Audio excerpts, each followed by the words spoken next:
Good evening and welcome to Fantastic Dimensions. This is part 5 of The Eyes of a Stranger. And we'll pick up right where we left off, Tuesday, the 7th of June, 1892. It's like 3 o'clock or so in the afternoon, right? Maybe 4 o'clock in the afternoon, somewhere in that area, 3 to 4.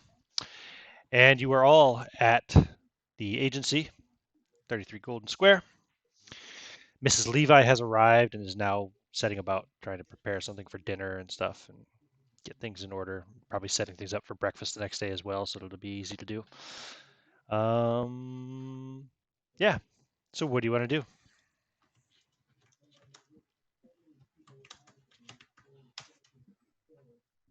$1892 is the year. Yeah, that's what I thought. I got 1892. Anyway, yeah, we had got Miss Levi on board because we had guests coming over.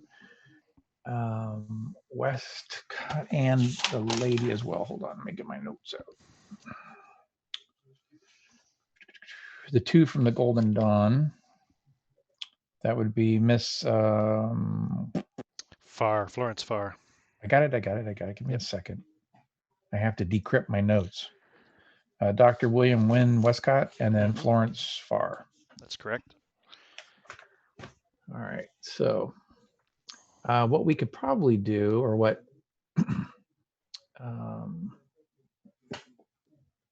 Ruben's going to do is he's going to go through his as well as the Hudson and Brand collection that still remains after the break-in, and pull out a few choice items for discussion starting sort of things, get them distracted as it were, and then bring them on board rather than start with business. You know, rather get something that might be interested, just to say, hey, ooh, that's kind of cool.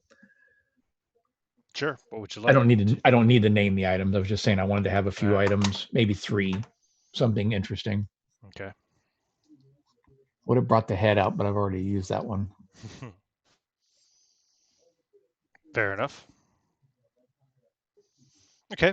So we'll just fast forward to basically 5 o'clock when William Westcott shows up. Yeah. Yes. All right. Let me see here. Actually, do I have Dr. William Wynne Westcott? Westcott. Yeah, no. I just want to see. So it's more for me than you. Want to see. Let's see. 1892. So yeah, Dr. William Wynne Westcott arrives. He is got a very full beard and a thick mustache. His dark hair is in a little bit of a coif on top. He's got a little bit of a kind of it reminds, looking at this picture, it reminds me a bit of the old the devil locks that the Misfits used to well, some of them still do wear. You know, it looks like the hair is kind of really long at the front, and the rest of it's cut rather short. But can you share the picture, or is it stuck? Oh, I can. It just takes me a few minutes. Hold on.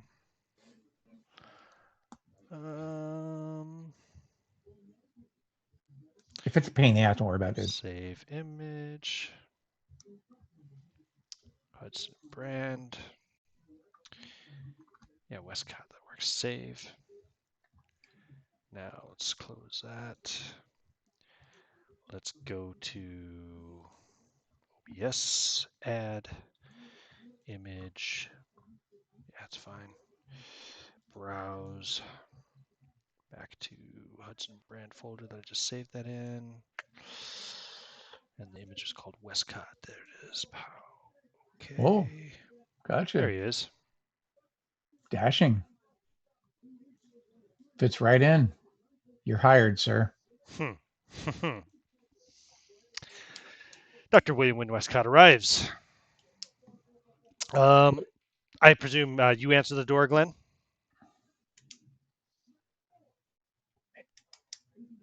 Glenn had to step away.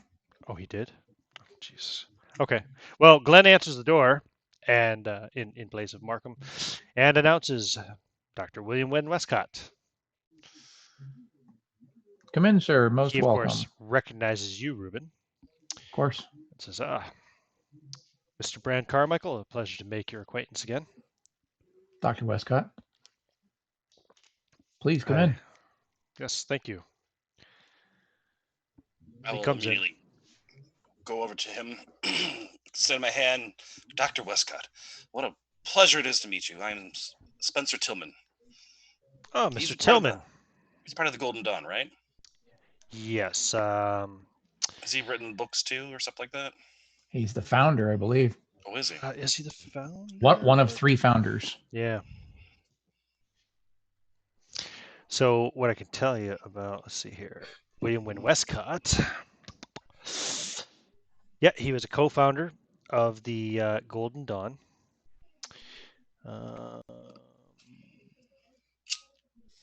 He was a supreme magus of the SRIA. What the fuck is the SRIA? Societas Rosicruciana in Anglia. Wow. Oh, it's a Masonic esoteric Christian order. You probably wouldn't know about that. That's all secret Mason shit. They're still very secretive in this time period. He was a doctor of medicine. That's why he's Dr. William Wynne Westcott.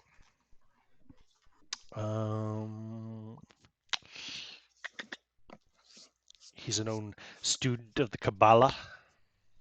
Oh. Tillman has interest in the Kabbalah. Mm-hmm. And let's see here. He's also active in the Theosophical Society. So yeah, he's excellent. all up in the occult shit in Victorian England. Fantastic. Yes, it's a pleasure to meet a man of your interest, sir. I too am a scholar of the occult. Well, it's a pleasure to meet you as well. I've actually read a couple of your books. Wonderful. Your observations are quite astute for an American, I must say. Well, I had to do much digging, I would say, as well. America is rather Puritan in its beliefs at times, but, well, we all know that there's more out there than what they would want us to believe. And he's currently doing research, perhaps a book about the Golden Dawn. Well, I wouldn't presume to intrude upon their business, but I am, in fact, here in England at the seat of modern occultism, or modern spiritualism and the occult, of course. And, I'd love to speak with you more at your leisure at some time. He pulls out an extra calling card because he would have given one to Glenn. They always, when are they called calling cards? Yeah, they're called calling cards, yeah. I think. Mm-hmm. He would have given one to Glenn when he first arrived, which Glenn could have read from when he introduced him. But he pulls out another one and hands it to you. It says, "Please, Mr. Tillman, feel free to contact me if you wish to, any consultation or anything regarding such matters for your upcoming book." I of course, would like to verify any accuracy or inaccuracies as there may be in regards to the Golden Dawn. Indeed. Well, thank you so much, Doctor. I'll hand him my card as well. He puts it in his pocket. Wonderful. Please. Come in, have a seat. Would you like some brandy? Perhaps a cigar? Yes, certainly. I would like both. That would be fantastic. Thank you very much. I'll go about preparing that for him. So, Mr. Brand Carmichael, what is it that you wish to speak to me about?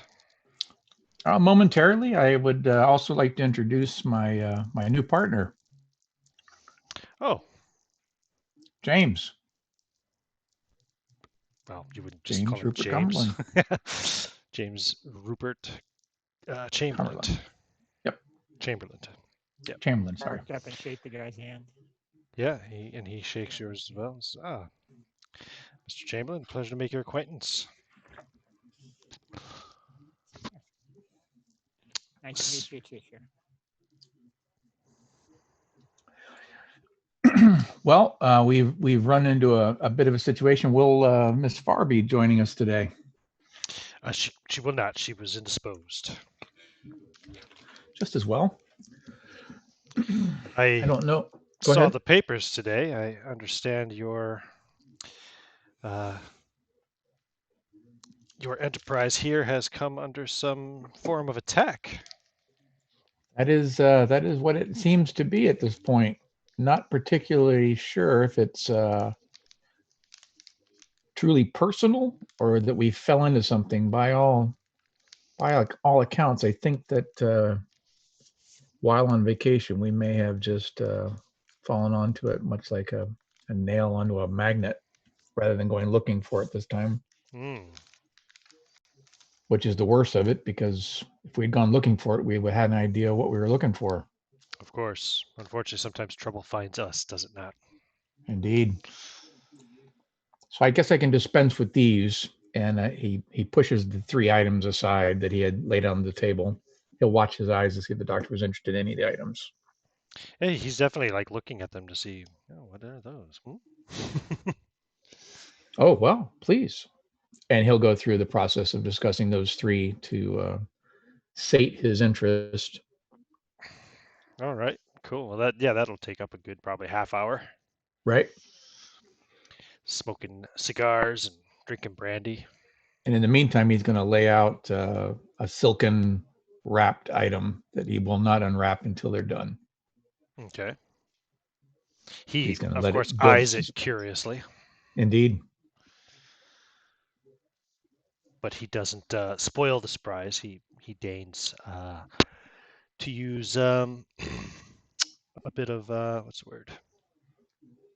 Oh, anyway, he decides not to ask, not to press, but to let you reveal it when you wish, when you find the most dramatic, I suppose. I'm He'll sure he'll Dr. Westcott, slowly.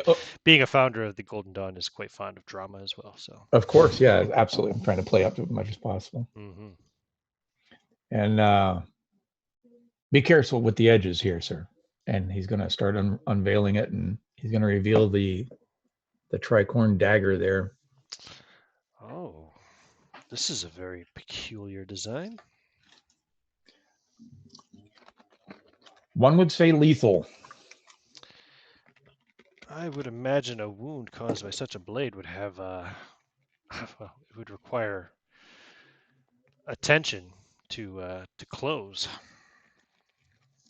From what we've seen, when the dagger is used, there's no opportunity to close the wounds as they have died. I see. Is this the the dagger that was used to slay your friend the other night? Yeah, it was last night, wasn't it? Yeah. Indeed, not this particular one, but the exact same design, yes.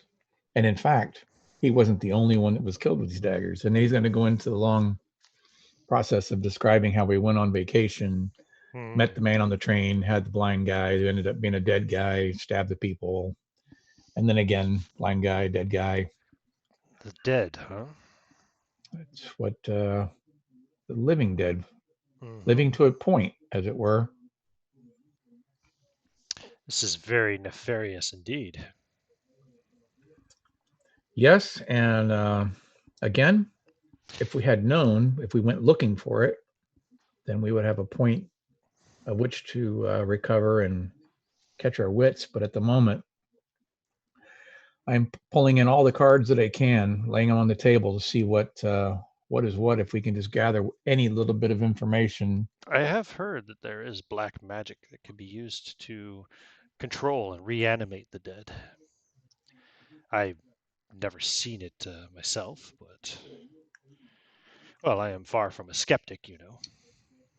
Indeed. So, have you seen? Do you know such things to exist? He'll go into the full drama of the looking over the shoulders. Indeed. And do you know this secret? He says in a much quieter tone. Sir, I would never claim to know the secrets, but I have been privy to the actual end results, to be said. Tigers in the sewers, as it were.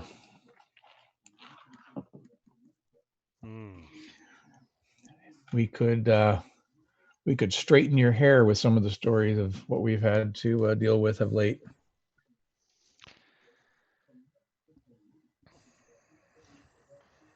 Well, I'm afraid I don't see that I could be of much help to you in this case. I mean, obviously we dabbled in the occult, but I've not known anyone that could control the dead. Yes, it was. This is more of a shock and awe sort of approach. I was hoping that the sight of the dagger and the mention of the eyeless dead would cue up some sort of information, some sort of knowledge. I'm very sorry to disappoint you. Not disappointed, sir. It's one of many avenues that we can now cross off. I would fall upon you if there were any other directions that I may not have been aware of, other names, other people that may have more information, potentially know things that you may not. Have you tried consulting a psychic? Oh, that's a wonderful idea. To be truthful, we've gone down the psychic road several times, and while entertaining, we had our own magician for a while. I seek actual hands-on knowledge, unless you know of an active psychic you trust. Well, turn gleaming eyes to the doctor. Let me see here. I can't remember the damn name. Oh man, whoop. He's gone. That's what I was saying. If you're going to pull that one up, he bailed, right? No, there was another one. There was another one. Did he bail or was he killed? That one. I think he was going to bail. Like, I have to get out of town, and then he was get dead. Run over by a cab. Exactly. Yeah, that's right. Ran over and smashed. Yeah. That was by the only motor car in the entire city. It was not a motor car. I know. It's just a joke. I'm just looking for a name real quick. Here we go. Not here. Here we go. The seance. There was Robert James Lee. Robert. Who was at the seance. Right. And that's the seance itself. What about the party attendees? Here we go. There was the official psychic to the court of Queen Victoria. Oh, that's Robert James Lee. There you go. That's the one. Well, of course, the problem comes with that is that any association that he has will be guarded and protected. So he may not be willing to deal with such as ours because we deal with scandal. But it's worth a try. Or if you have the skills or knowledge, perhaps you could do a bit of scrying yourself. Unfortunately, you definitely seem to have some very interesting curios about your.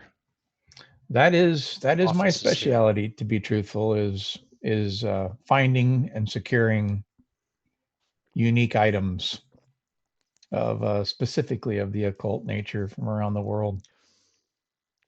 If it weren't for our previous experience, I would suggest perhaps a seance. But I've been rather put off them since the Bidwell case.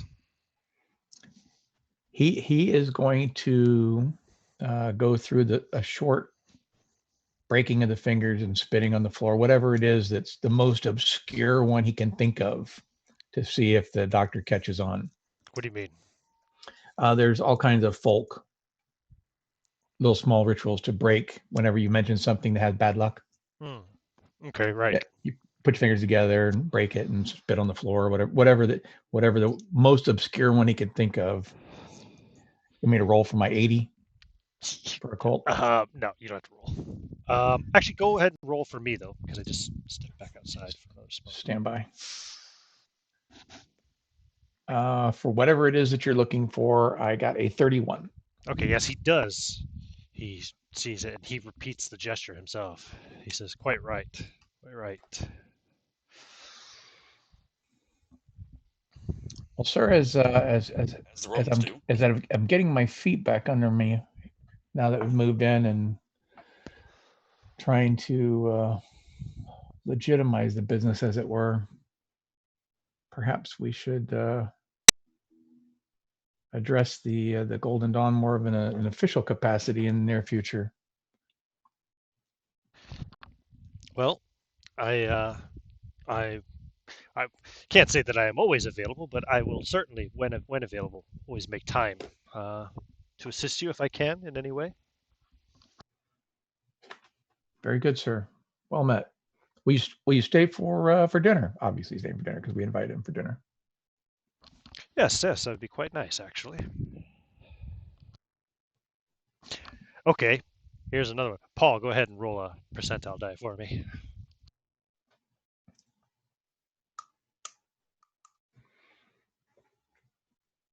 $11. Wow, Mrs. Levi has done some of her best work this night for dinner. She seems to be improving with practice. Of course, the 11 is when I'm rolling for someone else. When I roll, it's going to be higher. The practice and the overtime pay. Indeed. No, she makes quite a fine evening meal for you, and even has like a bundt cake. Sticky toffee pudding. It's much better than her strudel. That's good. Oh, sure. Rub it in now. Loyal won't even get to try which she it. still hasn't made, but since Von Zorn's death. Just as well. We retire them both. I will, of course, spend the evening in the meal chatting the occult with the good doctor, like all kinds of topics here and there.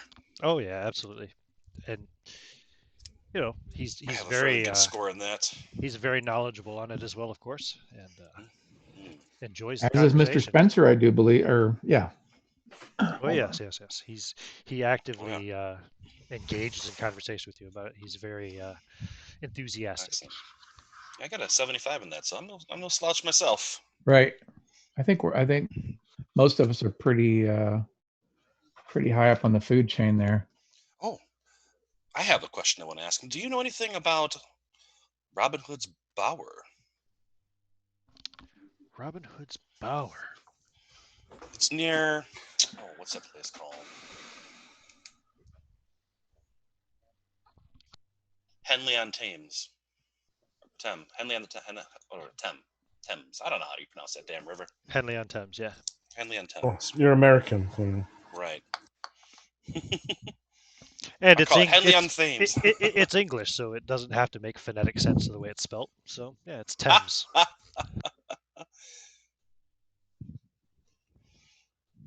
I had been in the town long enough to have probably heard people say Thames dozens of times. So I finally figured it out. It's not Thames.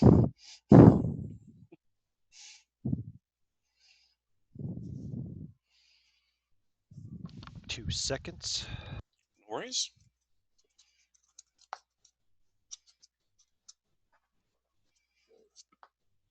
While they're chatting up, Reuben will pull James aside and say, "Sir, you are much more well placed than I am, to be truthful. Have you considered perhaps joining the Golden Dawn? It might be worthwhile as far as contacts and such."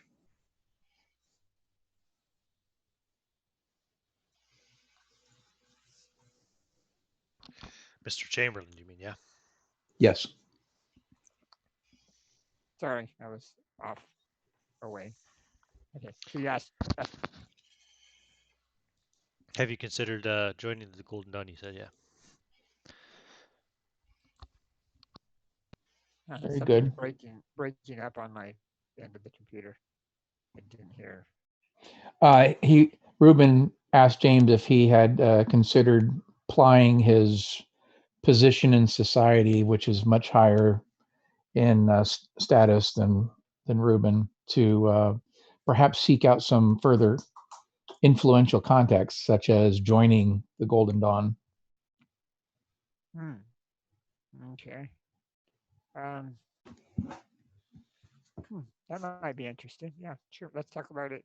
Well, we're at the dinner table right now. Yes. Yeah. Yeah. Oh, maybe we'll have a But, brandy later on. ironically, I don't think there is a dining room, is there?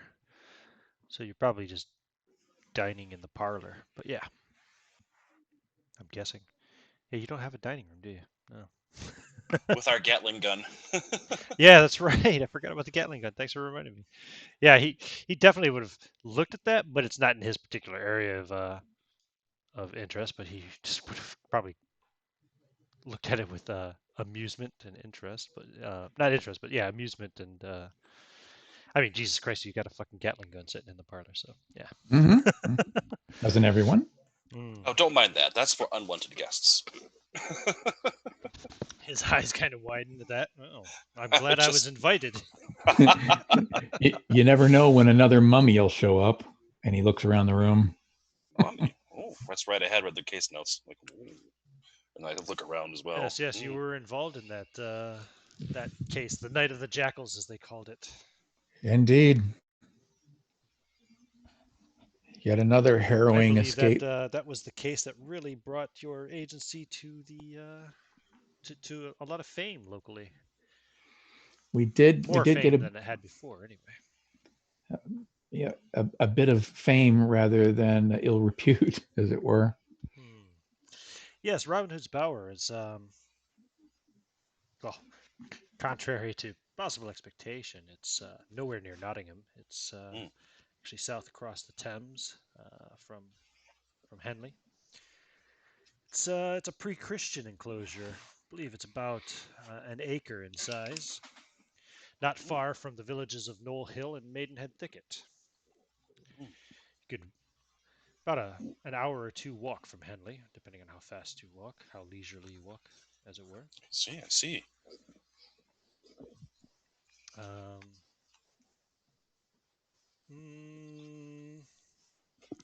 But no, I don't know of any kind of occult connections to the Bower. Okay.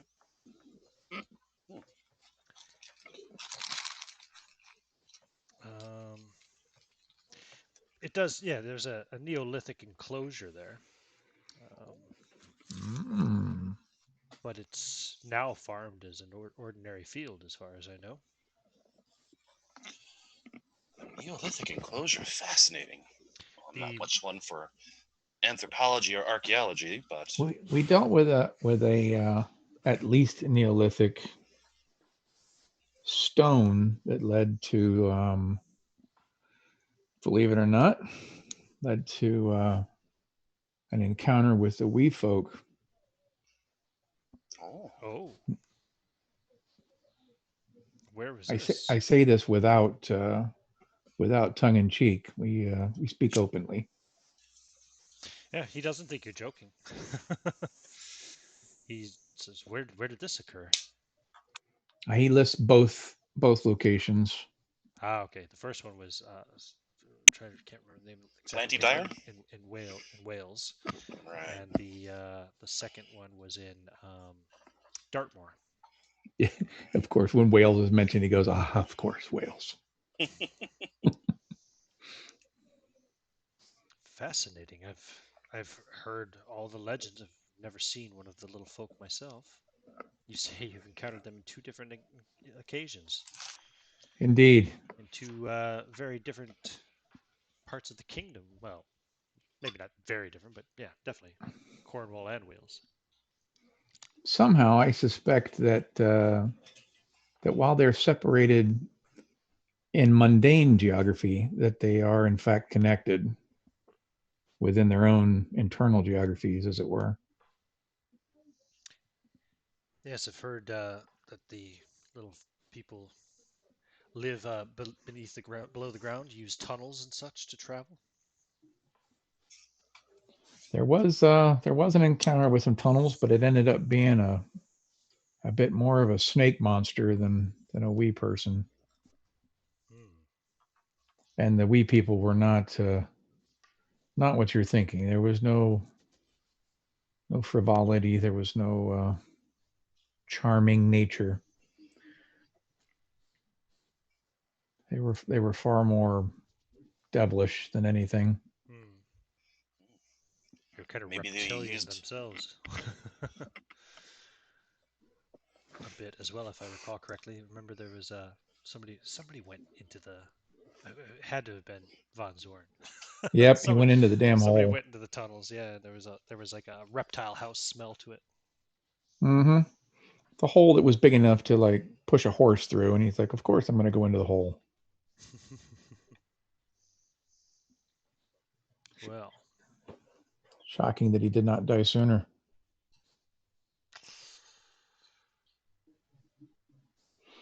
Anyway, we'll continue to regale him with spotty bits of information as James and Glenn and Spencer hit him up for their details.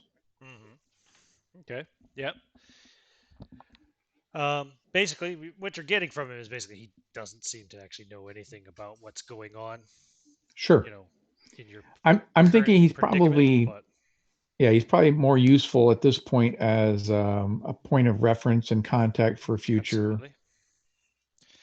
That's While why I'm trying to you're set the best examples possible. while you're all discussing all this stuff after dinner, probably having another cigar. Those who smoke anyway. And an after dinner brandy. The doorbell rings.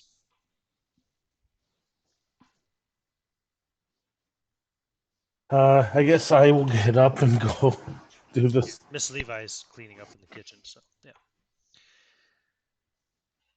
And she's never been one to really, she's always let Markham do his own thing. So yeah, you can answer the door, Glenn. You open the door, or you look through I look out first.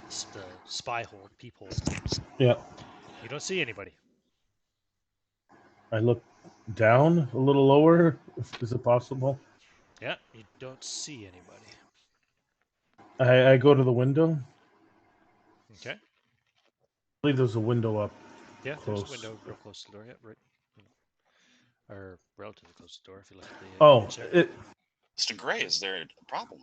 I don't see anyone.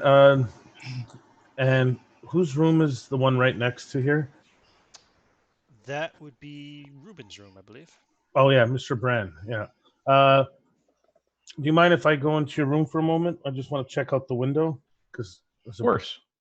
So I go in and I go out because that window has a better view. Oh yeah. Because there is a window in the parlor, but yeah, it's that's the only one that looks on the this way. Well, the one off of Ruben's room looks right onto the porch. Okay. Doctor, if you'll remain here, Ruben's going to get up and get the shotgun and head to the door. Okay. He looks like, expecting trouble? Unfortunately, as you noted when you first got here, we are in a bit of a conflict. Those darn assassins? Indeed. Very well. I will bravely put myself between the doctor and the door, but I'm not going to go to the door. Well, do I see anything through the window? From the bedroom?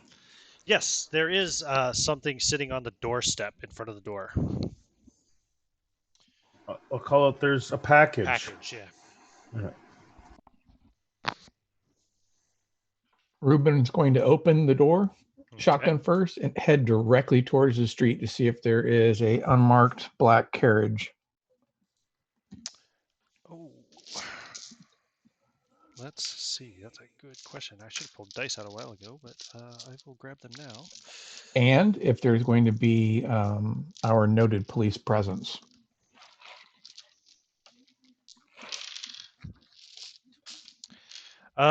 At the moment, yeah, you don't see any. You don't see anybody that looks like a policeman, nor do you see any unmarked black cabs. Then I will go to any pedestrians, anyone standing out. Nope, just people beat walking feeding by, it, doing their normal business. I see. Well, then Ruben will make his way back, but he's going to be mindful to check for any of our bushes and so forth that someone could hide in. And if he sees any such, he's going to have them trimmed so that the whole underside is exposed, so that there is no hiding behind them. You don't have any bushes. No, there's no bushes in front of the house. You can see in the Okay. picture there. Yeah. Yeah, just in case. No worries. You got more green things inside. That's true. Indeed. All right, well, very good. Then once he gets there, he's going to stand vigilant at the door. And gentlemen, if one of you would secure the package. Oh, it's I'll actually, it's grab. actually a pretty. Let's see here. Let me see. Yeah, it's actually a pretty good size package. Now that I think of it.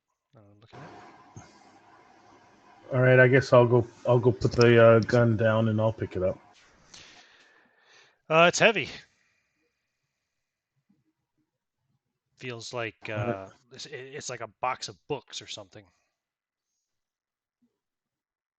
A body. It's not super Not- heavy, but yeah, there's 20 books Mr. in there. Gray, it's not kicking, is it? I listen in.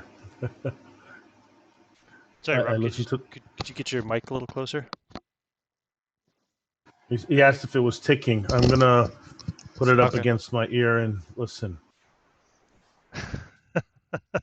Yeah, you don't hear any ticking. I'm pretty sure this is a little early for time bombs, but maybe not.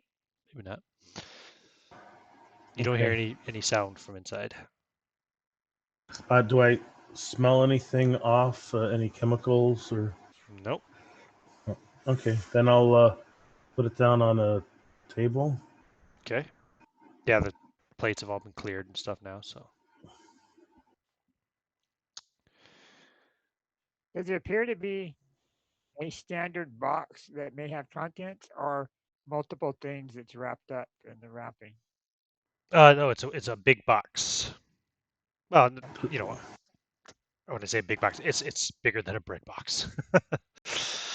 It has more than 20 books inside. That's how big it is. Oh, so it's labeled. No, it's not labeled No, at all. it's not. It's a book box. I'm just saying, out of player knowledge, whatever, there's yeah, it's full of Ruben's books. going to make his way back in and close the door and secure it. Set the shotgun down and head over there. Okay. You're gonna open it? Indeed. All right. There are more than 20 diaries in here.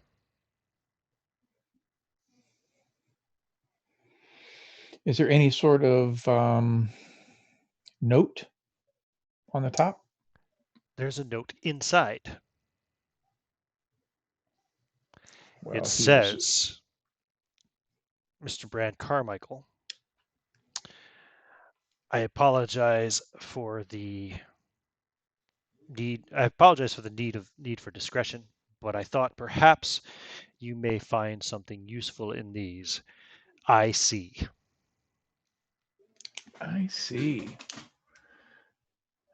Ichabod Crane. Nice. Ian Christensen. Yes. Books.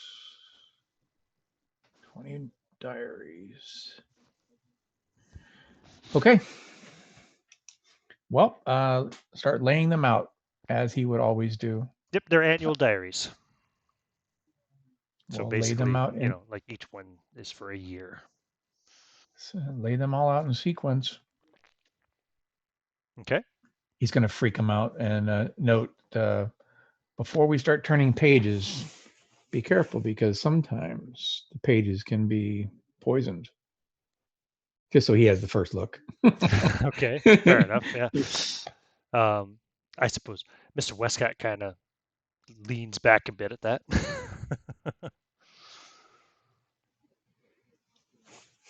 Okay, so when they're all laid out, do we have any sort of beginning to end? Is it 20 years worth, sure. or is it more than 20? But yeah.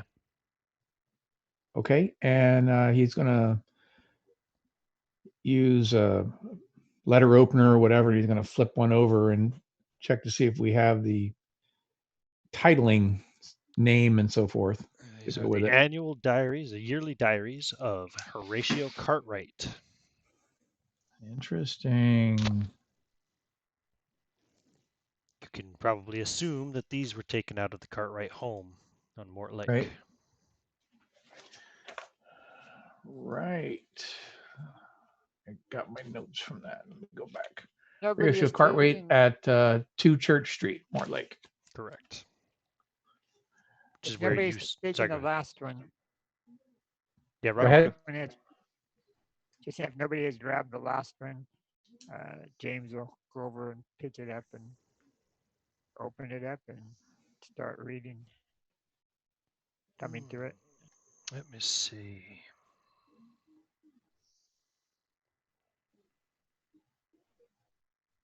Which one of these is the last one? Let's see here.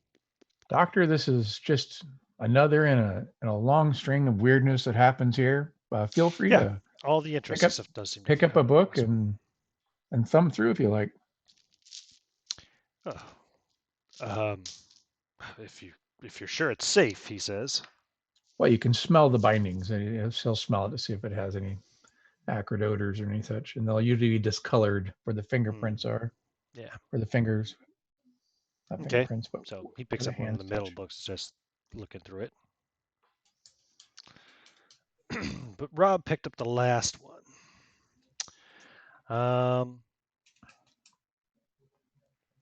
So for this year, a lot of it is just really boring stuff. He seems to be a pretty shallow man. There's entire years where he does nothing but talk about clothes and seductions and fashionable entertainments. Exhausting 5-hour days at the brokerage spent gossiping with the old school chums who form his clientele. But in the one you grabbed, Mr. Chamberlain, you will find that June 24th, Horatio is astounded when his father dies, and more than a little angry at him for not having had the foresight and decency to properly arrange financial matters before his death. And the next day's entry has interleaved the nearby. Oh, so the nearby is nearby in this document. Has the a Times clipping concerning the death. Scholar dies in cab accident. Oh boy. Dr. Elias Cartwright, a well-respected academic and student of metaphysics, died yesterday afternoon shortly after being knocked down by a hansom cab. Eyewitnesses said that Dr. Cartwright appeared to lose his footing near to the edge of the curb and fell directly into the horse's path. The unfortunate man was speedily conveyed to hospital, but the injuries proved fatal. The funeral will be held on the 28th of the month at Mortlake Cemetery.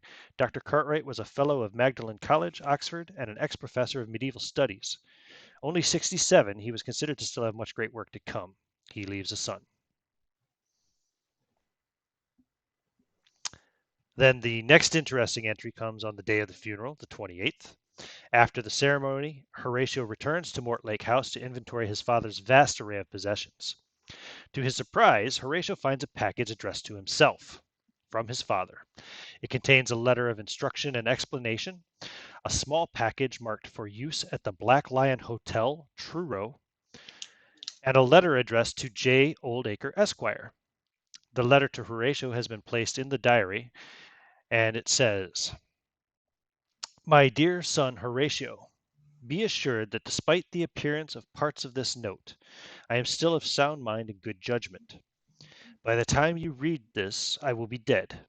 Unless someone has been very careless, you probably think my death as an unfortunate accident. I assure you that it was nothing of the kind. Do not waste your time with the police, however, as those responsible are sure to have covered their tracks well, and nothing will come of any investigations. Instead, please obey the following instructions to the letter. I assure you it is of the utmost importance that they be carried out. You were always a good and dutiful son to me in life. For the love of God, do not fail me now. First, go into the main library and look along the top shelf of the wall facing the window. On the far right-hand end, you will find a book in an unmarked black jacket, quite large. On no account are you even to glance at the contents. Instead, hide it somewhere safe. Do not show it to anyone, with one exception. If my friend Mr. Oldacre from Henley, whom I believe you have met once or twice, should call and ask for it, he is to be given it without delay or question. Secondly, You are to go as quickly as possible by train to Truro and book yourself into the Black Lion Hotel for the night. Do not use your own name in the register. Any other will do. In the morning, rise very early, about 5 a.m., and open the package that you see before you. It contains a candle and a piece of paper with writing on it. Light the candle and whisper aloud 3 times the verse upon the paper. Then leave at once. Do not extinguish the candle. Depart for London on the next train. Thirdly, when you have done this, please deliver the envelope to my friend Mr. Oldacre. Deliver it yourself. Do not trust to the post. And be quite sure to place it into his hands and no one else's. If he is absent when you call, try again later. Please do all of these things as soon as possible, and further, please take great care for your own safety, as there are many who would wish ill upon you. I should not advise staying in the house. Instead, put it on the market.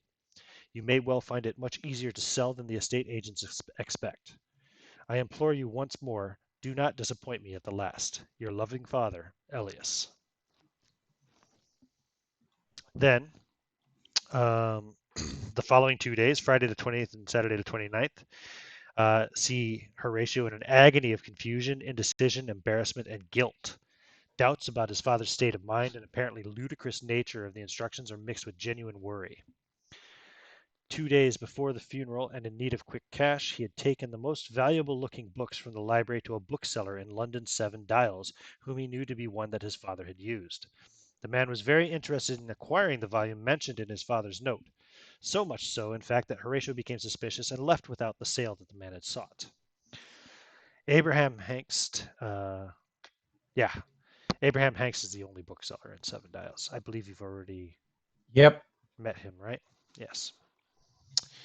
On the evening of the 29th, Horatio resolves to follow his father's wishes, even though he does not understand them, and decides to travel to Truro, Truro, I'm having a hard time pronouncing that, Truro, by the first train Sunday morning. There are no further entries in the diary. Yeah.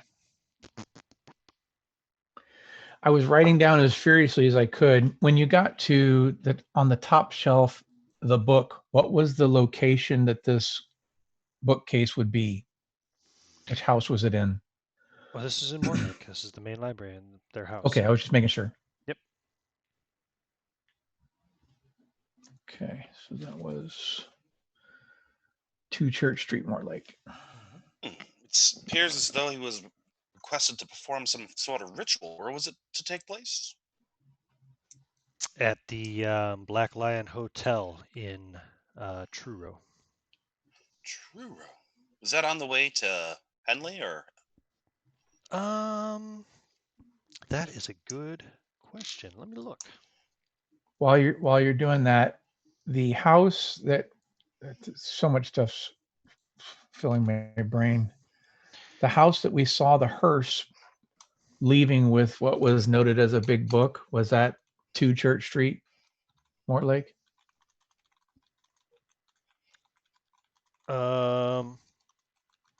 Sorry. Oh yes, the house where you saw the hearse leaving from. Right. Yes, that was Mortlake. God. No, Truro is in Cornwall.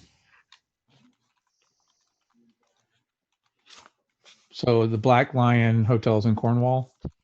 Yes, it's a long ways from London, really. How far? So not Truro, or Truro is part of Cornwall. Is driving by modern modern highways. It is 262 miles from London. But Truro and Cornwall are synonymous, right? They're part of the same thing. Well, no, Truro is a city in Cornwall. Gotcha. Okay, very good. Yes. Truro, Cornwall. Gotcha. Okay. Cornwall is like what would you call it? It's like a region of England, anyway, basically. You know, yeah, like are they Kent, boroughs? Cornwall. You know. Gotcha. Maybe it's a county. Wessex, Sussex, I wonder. Essex. So we haven't done the Truro, Cornwall yet. It is not a county. What exactly is Cornwall? I don't even fucking know. I know where it is on the map. I mean, it is a county, I guess. Okay, it's a county on England's rugged southwestern tip.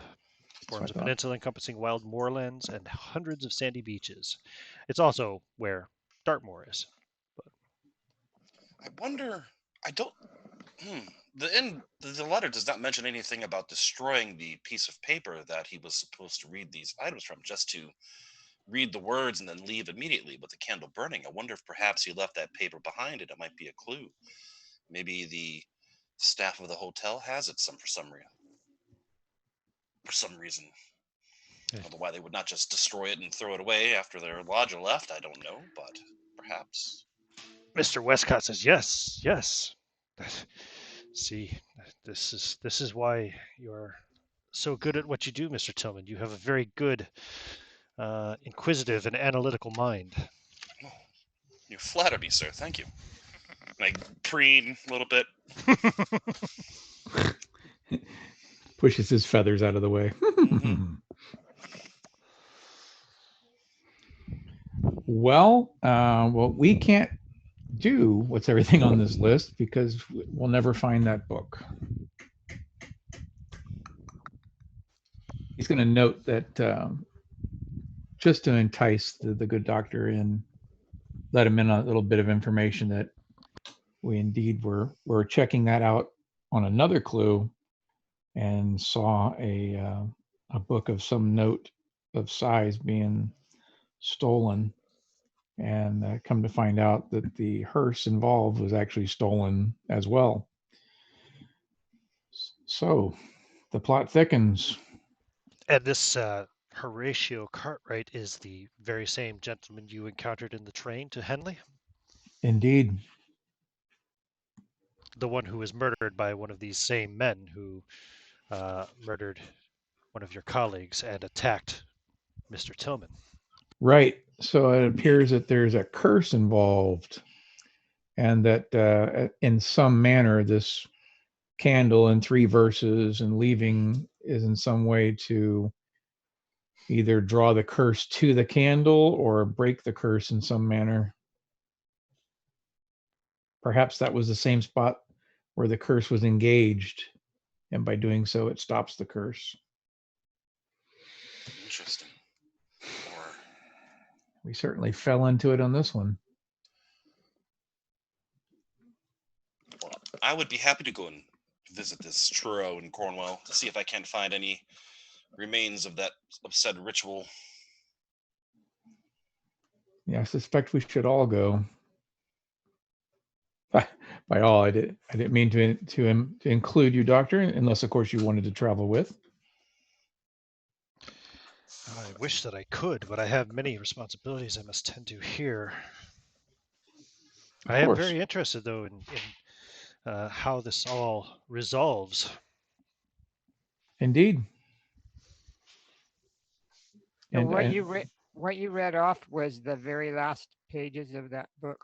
Yep, that was the last pages of the last diary. Okay, just wanted to make sure there wasn't like another page that said, I'm going to do this or I'm going to do that, and da, da, da, da. No, he just, as I said, on his last entry, I think it was the 29th of June, which is now what, the 7th of July, I think. Yeah. Or no, 7th of. Oh, sorry, the 29th of May. Sorry, and so yeah, it would have been the 7th of June now. So yeah, on the evening of the 29th, he resolved to follow his father's wishes, even though he does not understand them, and decides to travel to Truro by the first train Sunday morning. And there are no further entries after that. So of course, you know that on the, I think it was the 2nd of June. Let me double check the dates. The 2nd of June was when you guys were on the train and Mr. Cartwright was murdered. Okay. Okay, so going back and not relying on my frantic notes that I wrote down, where was the candle, the black candle? Where was the candle coming from? What candle? I'm sorry. I'm sorry. Oh, the candle that he was meant to light in the room when he recited the. Yeah, was there a box? Was there a box mentioned in the box? There'd be a candle and no, all that, or no? Well, no, there was a box. Yes, sorry. Hold on, because there was a package that was addressed to right package. Yeah, a small package marked for use at the Black Lion Hotel Truro. All right, so there's a chance it's still, the package is still there. Okay, very good. Yes, possibly. Okay. So I guess we're going to book travel once Markham gets back with his assistant or no assistant. And we'll be taking a trip to Cornwall. What I can tell you about Truro, and I mean, you guys have an extensive library of your own. I'm sure you have plenty of atlases and all that. Mm-hmm. In the 1890s, Truro is one of the largest towns of Cornwall. I hope I'm pronouncing that right. In the southwest of England. In the 18th and early 19th centuries, Truro was a fashionable place on par with Bath, luxuriant with the money that the tin mines had brought to the area. Fashions changed, and in the 1890s, the town is no longer a haunt of the smart set, especially now that the tin industry is on the wane, but the grand houses of the time still stand. Cluttered on the coast, straddling the River Allen. Truro is full of narrow cobbled streets, narrower alleys wind between huddled houses with strangely shaped roofs, niggardly windows, and old porticos. Street names breathe history and atmosphere. Tanyard Court, Tippett's Backyard, Combe Lane recalls the medieval wool trade, which was once important to the area. Squeeze Guts Alleys aptly describes the narrowest passage in town. The cry of seagulls echo around the buildings, and there is the smell of salt is strong in the air.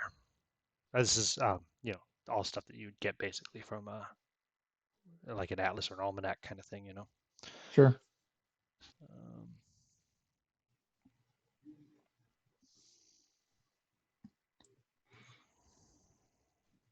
While going over this, a thought comes to Reuben.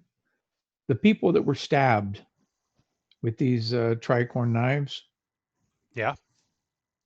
Thinking back in each situation, including the dead body at the house, were they stabbed in the same place? Just out of curiosity, like stabbed in the heart, stabbed in the liver, that sort of thing. Did it seem to be, or just stabbed wherever? No, they're just stabbed to death violently. Gotcha. You may recall that Mr. Gibbs had something like 18 wounds on his body, Right. stabbed so many times. Of course, he was a giant. He had to be stabbed multiple times before he, Right. compared to some of these other men. But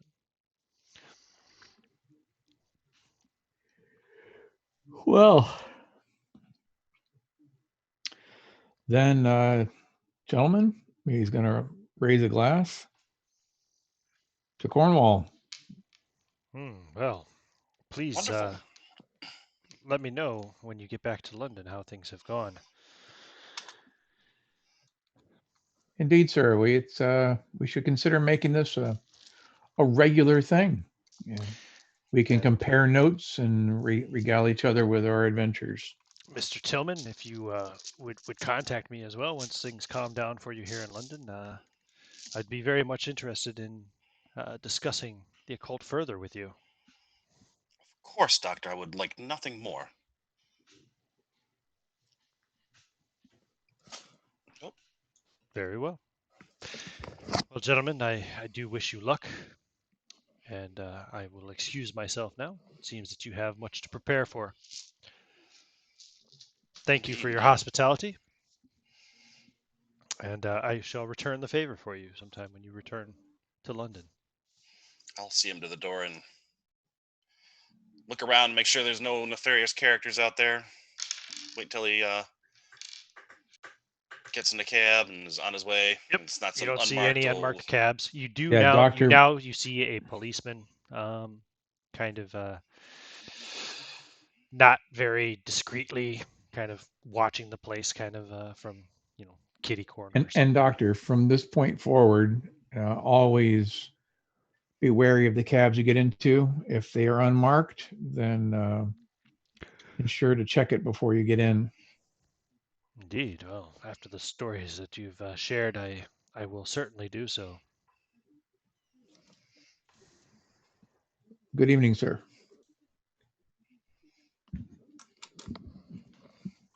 I'm just wondering if I would have had a chance to look at the knife at any point in the evening. Oh, I'm sure, yeah. Sure. Yeah, it's sitting right there.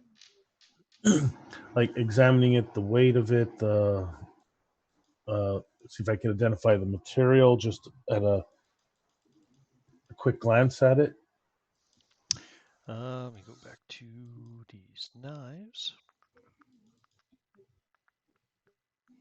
Oh, that's not the one. Where is the knives? Investigation. Special knives. Yes.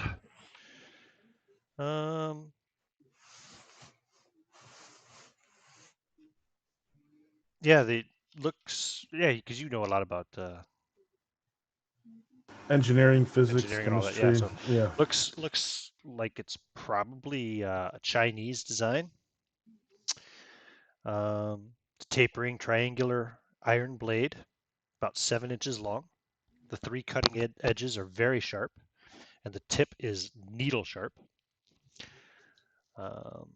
It has an iron pommel, which is globular and smooth, except for the encircling relief of a stylized serpent.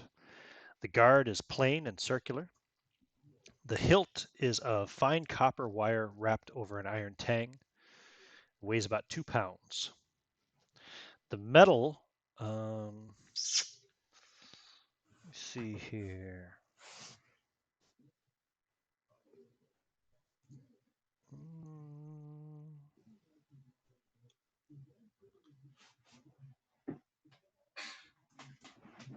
Yeah, the metal has kind of an unpleasant, slimy sheen and touch to it.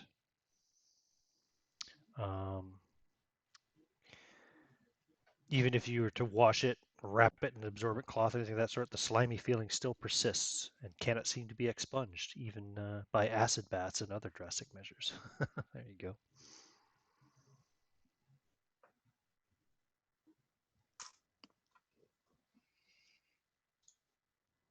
So, at this quick glance, does it look like it? The craftsmanship of it, does it look like it's very good? Like it could be replicated, or does it look like it's like very difficult to replicate? You don't know what's going on with this metal. You're not entirely sure, like what's going on with this slimy sheen on the blade and all that, but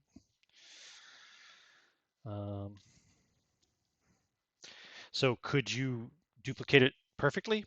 Probably not. You could make something like it for sure. It's very well made. It's extremely lethal. That needle tip is probably very difficult to make. I can also take this guy off here. We don't need him anymore. Oh, he's gone.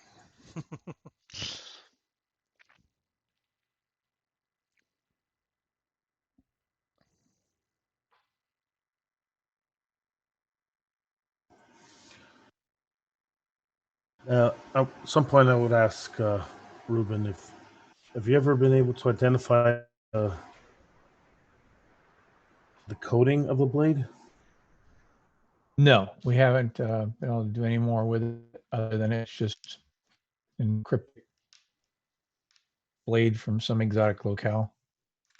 The strangeness to it, I mean, reminds you probably a lot of the various artifacts that you have around the agency. So it's kind of hard to place completely and hard to what's the word I'm looking for? Hard to identify in that sense. Did you say it can be removed, like the substance? Like if I wanted to test it out? No, you can do some tests on it. Yeah, you can, like I said, you can wash it. You can use an absorbent cloth to try to get the sliminess Okay. off it. You can give it an acid bath, but nothing expunges the slimy feeling. So it'll come off, but it's the blade never loses it. Nope. Yeah. Do you mind if I take a sample to test maybe tomorrow or something? As long as you don't damage it, it's actual evidence from Scotland Yard. Oh no, just take a small sample. Looks like it doesn't come off, but it's be interesting to see if I can find any chemical composition of it.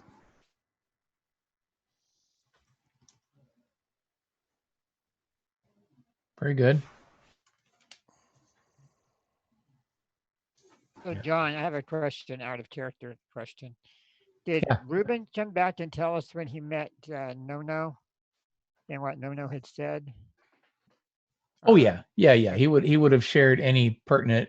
The only thing he wouldn't share with No is if he was doing something illegal, so y'all wouldn't get caught up in it. Okay. So, just to refresh my memory, did he ever mention anything about, you guys were talking about a Himalaya group that was coming in, or was I mistaken on that?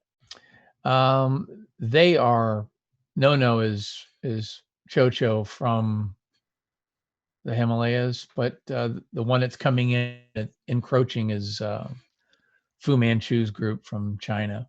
Siphons, yeah. Yep, the Sifan. Yep.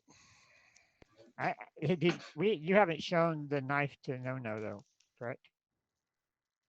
I did take it to him. You did, okay. That's what I'm trying to catch up. But Yeah, I took that was my last meeting. I took it to him, and he was super excited and wanted it, but no. he didn't try to identify it in any other way. Then, huh? Right? No, he wasn't. As well as he could tell, he wasn't holding anything back. One more point about the blade, Glenn. The knife is balanced for throwing.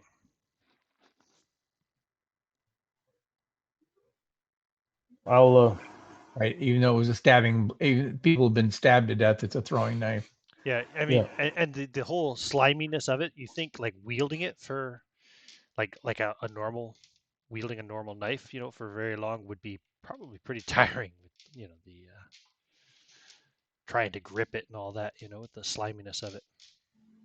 also it's over not just the blade, the whole knife. Sorry, It it's includes all the metal, all the metal. Oh wow, even the copper. I don't know anything about metallurgy. I'm just an author. Sorry, I should have said the metal, not the blade. Yeah, all the metal. Yeah, the pommel, tang, and blade are cast as one. I don't know why they put. Why don't they put all this all this information in one spot instead of putting it in two different spots? But whatever. This book was written a long time ago, so. Indeed.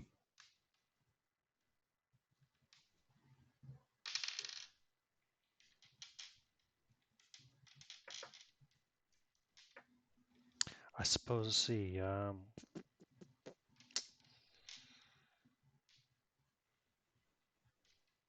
Yeah,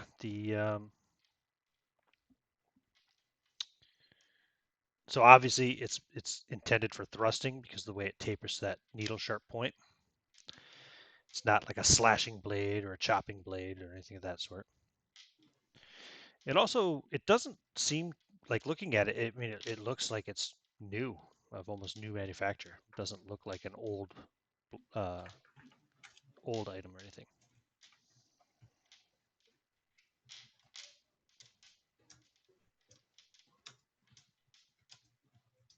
That's kind of interesting because No was interested in it himself, and he usually has to have something rare or unusual. Well, this would definitely And be it's rare and unusual. yeah, Oh but I yeah. mean, No, it's so far as it being something modern and not something ancient, by some ancient cult or something. Well, yeah, I mean, it definitely seems to be a relatively new manufacture. yeah. He was definitely interested in it for the, what it was made for and the weirdness of it, and regardless of it being old or not.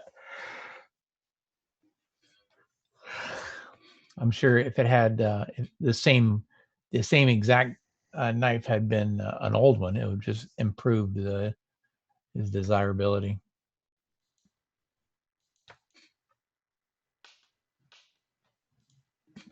But yeah, I guess we'll go through the books, and when it starts becoming more mundane drudgery, then go ahead and let those go. Now, I wonder if there's any point to.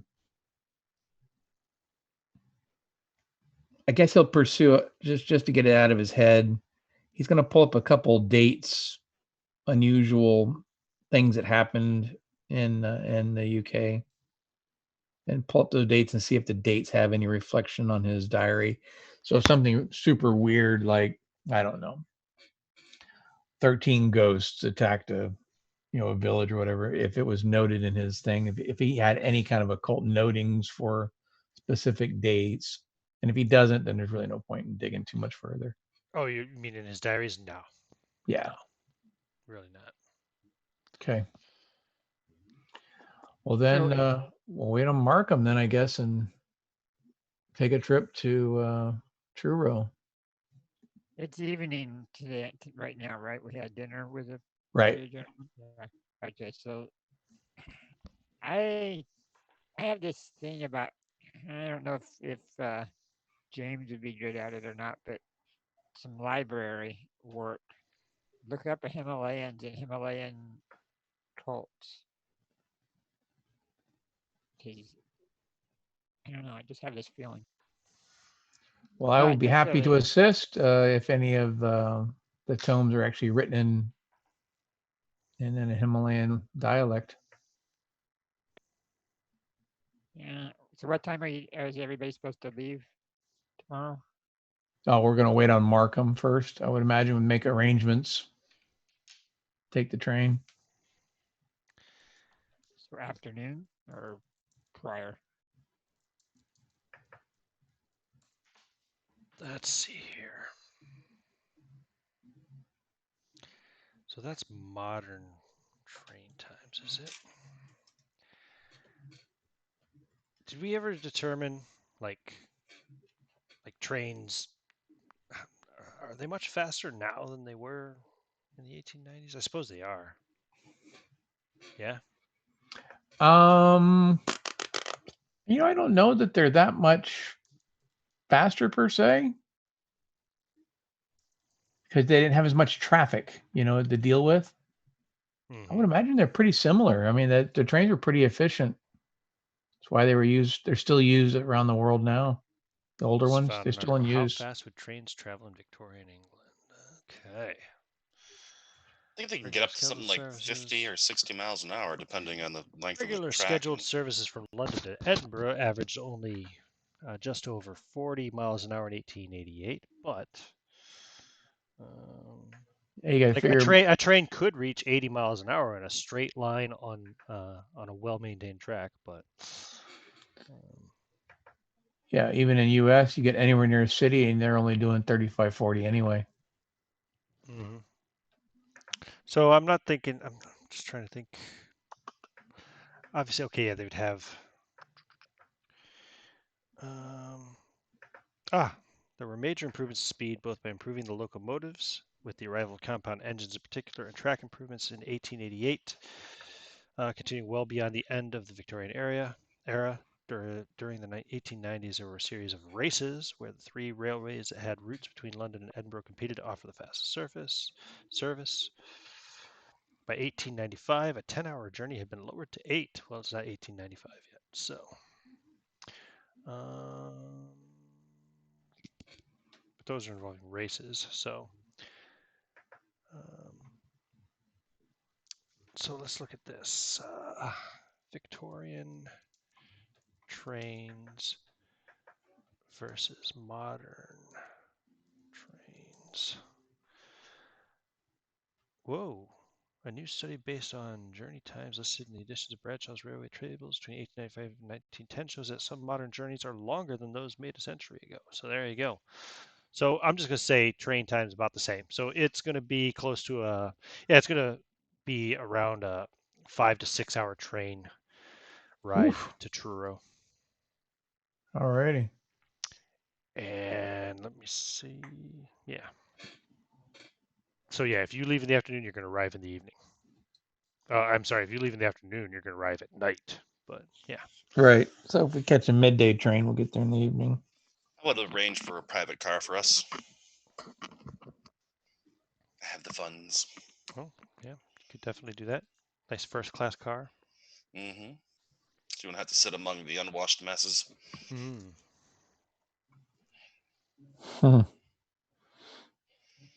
So, what's the plan? And actually get good food. When do you want to leave? Is there anything else you want to do before you leave? I know. James is talking about another library jaunt. Right now, I'm not in particular rush. Plus, we got to wait for Markham to come back, and he's got to get his birds all realigned. So I would guess tomorrow would be setting up the arrangements, see when the trains are running, and then picking up tickets. Okay, and then leave on the 9th. Yeah, that's Sounds Okay. good to me. And that means on the 8th, then James can do his library stuff. do it. All right. The next day arrives. It is Wednesday, the 8th of June.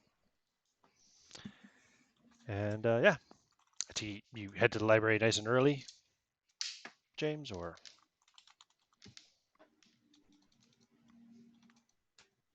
After breakfast. Yes. After breakfast, yeah. Did Markham return? Oh, yes, of course, Markham did return. When was he coming back? Was he coming back that night or the next day? I can't remember. The night or the next day, depending on his schedule, Okay. how things turned out. Yeah, he doesn't get back until the morning, which is just as well that Mrs. Levi was preparing for breakfast the next day as well. So, so Mrs. Levi sets out your breakfast. So Markham has not returned yet. But you have your breakfast, yeah, and then he's going to head out and go to the school and take the roundabout way. Make sure that he's not followed, because he told them not to come to the house for a while. Right. Remember? Yeah. Give me a spot hidden roll. Got it. Stand by. Ooh, that might be a fail.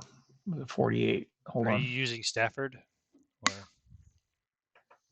your personal carriage? Yeah, if he's available. Not personal, but you know what I mean. Yeah, your Retainered. And we I believe, as I recall, I believe you guys have put him on full, Yep, we put him on full time retainer for until now. until further notice. So right, and I think we even asked for him to have a security guy with him. that I don't recall. Yeah, we were talking about having him have a compatriot, a thug with a shotgun. Okay, cool, no problem then. I got a fort. Let me re-roll it. I already got rid of it. 57, and so it's just a basic success. He has a 61 spot hidden. You do see a cab that follows you for a good ways. Mm-hmm.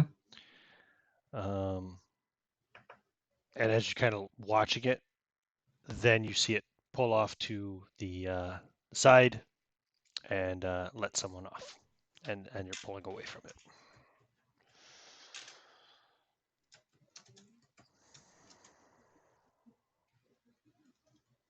All right. He won't panic over that, and just keep an eye out. Mm-hmm. And gonna give the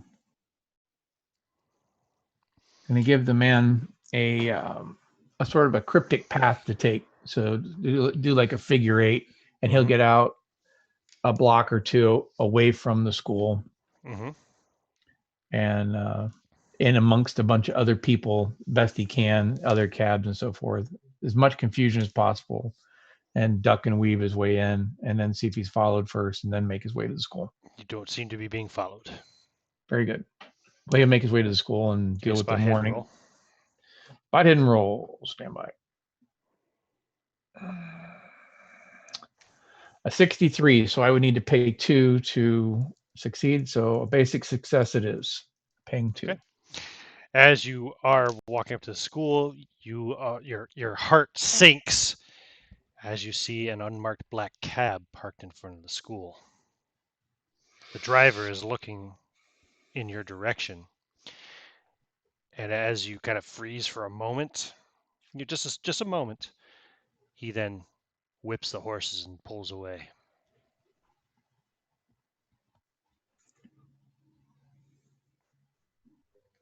As it is London, is he able to pull away, or is there a lot of traffic? He is able to pull away. You can try to chase him down, though, if you want. The horse doesn't exactly just pull away at full speed right away. Yeah, he'll go ahead and make a quick attempt at it. So you can run after it, see if you can catch him. Okay. Mm-hmm. Let's call that. Is there an athletics skill? I can't recall. Hold on one Off second. the top of my head. I don't think there is in this game, no. I'm looking. No, it's just your speed score, isn't it? Well, yeah, but I'm just thinking for an act. Let's call this. So this is more of a sprint. Let's call it a strength roll. Well, they've got swim. You would think they would have run. Well, everybody like can Merrick run, said, but not there's everybody can chase. swim. There are chase rules on it, but I just wanted to do something simple. So let's call it a strength roll. Okay. Since in this case it'd be a sprint. Stand by. Let me get back to it. Well, hopefully it's a good thing. I rolled an 11. He's Okay. got a 55 strength, and 11 is exactly an extreme success. Yeah, you can catch up to him. You run it up because he does pull out and starts moving away, but there is, like you said, some traffic, and he's not able to get up to speed right away. So you're able to run up and catch up to him. As he closes, it is unmarked, and am I able to see whether he's red-haired or not? Well, he's wearing a hat, but yeah, give me a spot hidden. Stand by. No, unfortunately, I failed. Okay. Too high to pay. Can't tell. It's definitely not the same guy you saw before. This guy doesn't have a beard. If it appears that traffic may indeed lock him up, then he's going to react one way. What's your If luck? it appears that he's going to break away, What is your luck? luck's currently a 43. No, he is going to break away.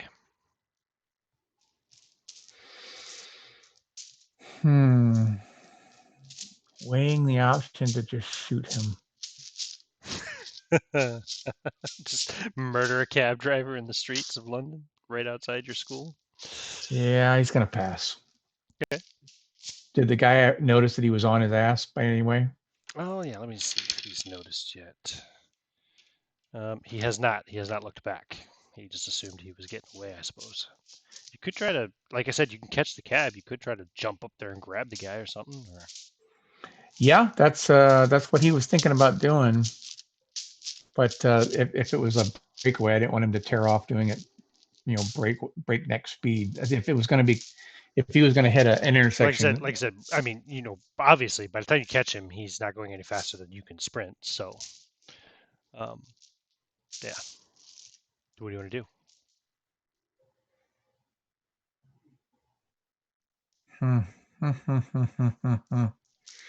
Does this have the standard sort of arrangement on the back where it would have a runner for like putting luggage? I'd assume so. Yeah, it's a handsome cab, standard handsome cab. If it appears, based on his 40 years of life, that he can close the gap and potentially jump onto the luggage rack. These pictures of these handsome cabs, they don't have runners on the back for luggage at all that I can see. Looks like that stuff might go in the front. The driver sits at the back.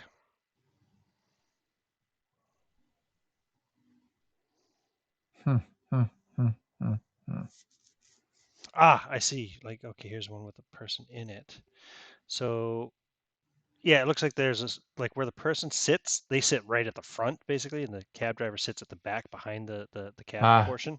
Actually, and more so they of can a, actually put their luggage in behind them. Between the rider and the driver. Exactly. So it is actually more like a sleigh, in the sleigh design more. Gotcha. Where's the Hudson and Brand chat? Let me just send you this. This cool little image. There you go. One I heard second. somebody got it. Yeah, that was mine.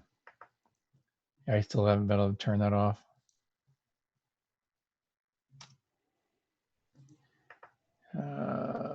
Yeah, okay. Yeah, okay. That's what I figured.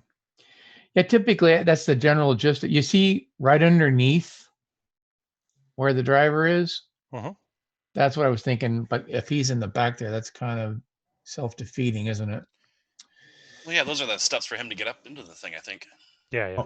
On the link Probably I so. sent has another picture if you scroll down a bit, but I think it's similar enough to the one you posted.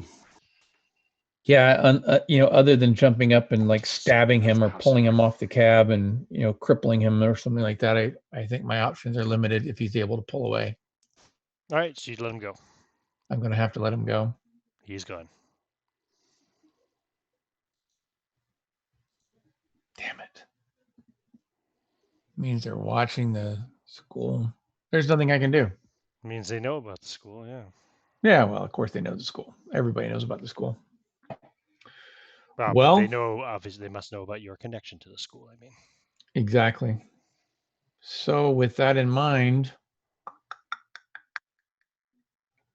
you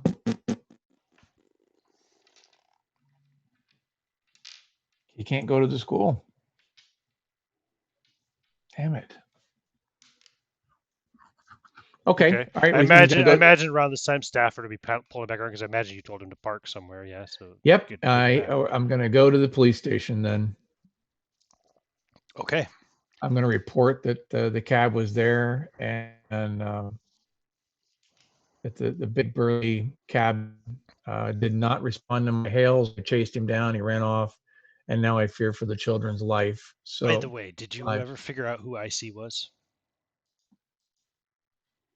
You told us. I did. Yeah. Okay. Oh, good then. Then I don't have to have me make a roll for it. So never mind. Okay, cool. Rob, you wanted to go to the library and look up Himalayan cults and stuff. I think. Yeah. You said Ian Christensen. Yeah, that was a joke. Okay. Oh. Well, the question is, did he? I was wondering if I was going to be here or not. Did you want help at the library? If you got time, if two people can better You're than one. really quiet again, Rob. Yeah, that's great. I mean, two people would be better than one person trying to search through the library. All right. So yeah, since Markham doesn't need me, then I'll join you. Okay. So Glenn and James are both going to the library.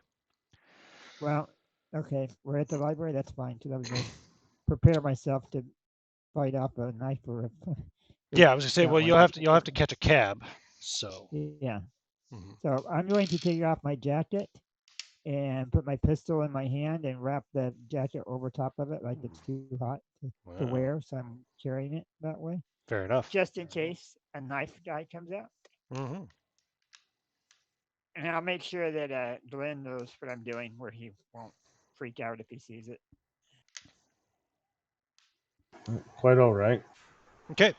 You get a cab. Like I can't bring a shotgun, but that might be a bit much. You get a cab. You make sure it's a marked cab, and not like not an unmarked black cab. I'm sure. There's no one else inside, just the driver. Tell him to the library. Okay. He drives you to the library. It's not too terribly far, I don't think, for you to get to a nice big library, as I recall. You're pretty close to the center of London, so. So he'll reach in with his left hand and pull out some change or whatever it is that he needs to. Some shillings. Yep. Yep. And go to the library. Okay. And what are you looking for here? I'm looking for cults of the Himalayas or eastern China, Mm-hmm. or religious sects, something along those lines. Sects, yeah. And I'm gonna make a library roll. Yeah. Oh, I made it. I rolled a 7. Well, you know what? I'm sorry. That's not right. So I rolled a d20 instead of a d. Oh, yeah. I'm used to all those other I rolled a games that 6. we. I rolled a 4. Yeah, I know. I was like, wow. Okay, here we go. That's all good. No, I didn't make it. Made it. I did. I rolled a 61. I rolled a 35 and I have 55. So Oh, that helps. my internet's shit in the bed again. Hold on. All right. God damn, my internet is fucking gone to shit. Can you guys hear me okay? Yes. Yep. Okay. All right, good. Um,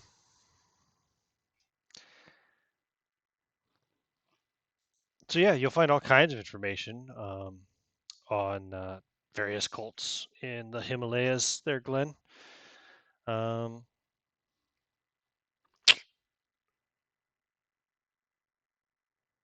Yeah, the Himalayas.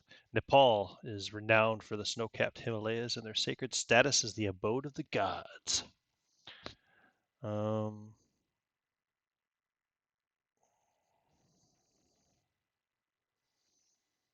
Just trying to see what else I can find here. Yeah, you'd find all kinds of shamanic, Buddhist, and Hindu cults.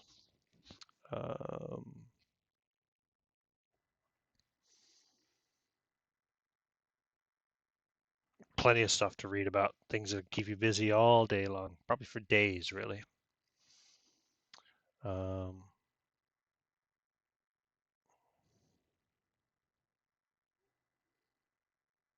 yeah,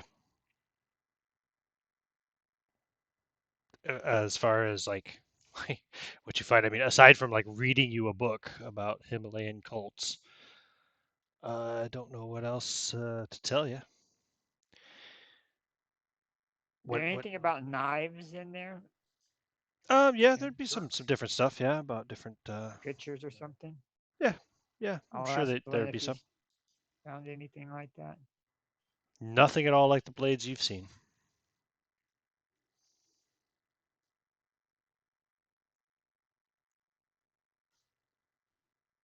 As you're perusing, Glenn, maybe you could keep a a thought out for anything that deals with raising the dead type thing, you know, under control of the dead, maybe something like that.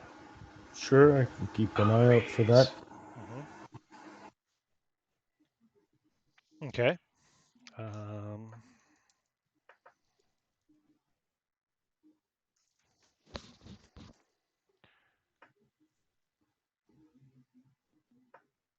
Yeah, so give me another library use roll there. You both can roll it.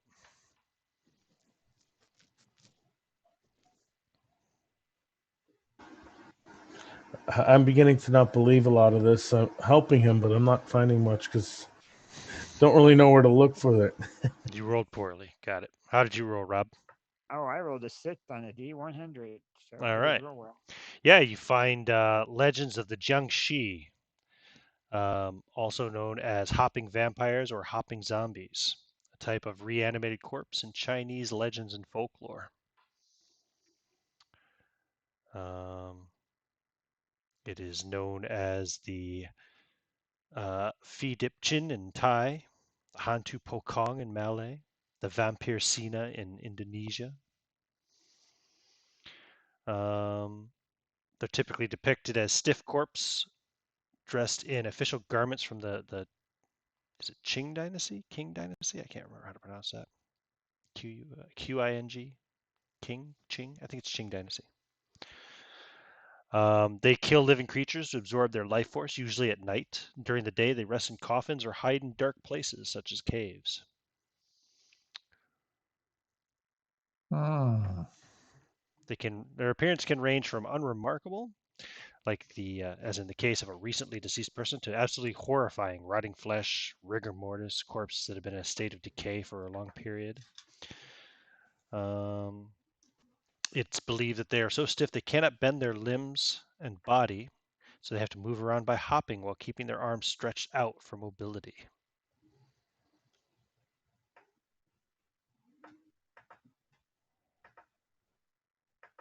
Yep. So it's very interesting, but doesn't sound like the zombies that you've encountered. Is there anything else here? No, that's really the only one that you find. Especially given this is a Victorian era library. But most of when I look at Asian zombie stuff, I look it up online. All I find is mostly like modern movies and stuff. But Sure. that's the only one I can find on the first 3 pages anyway, of a kind of a folkloric sense, you know. Okay, well, we tried. It probably took us many hours here in the library to get that far, but yeah. So you went here after breakfast of a time, and you did 2 library use rolls. So by the time this is done, it is going to be now. Let me see. Yeah, it's about 6 p.m. whoa, okay. 4 hours per roll. How does that? How long is the library open till? Oh.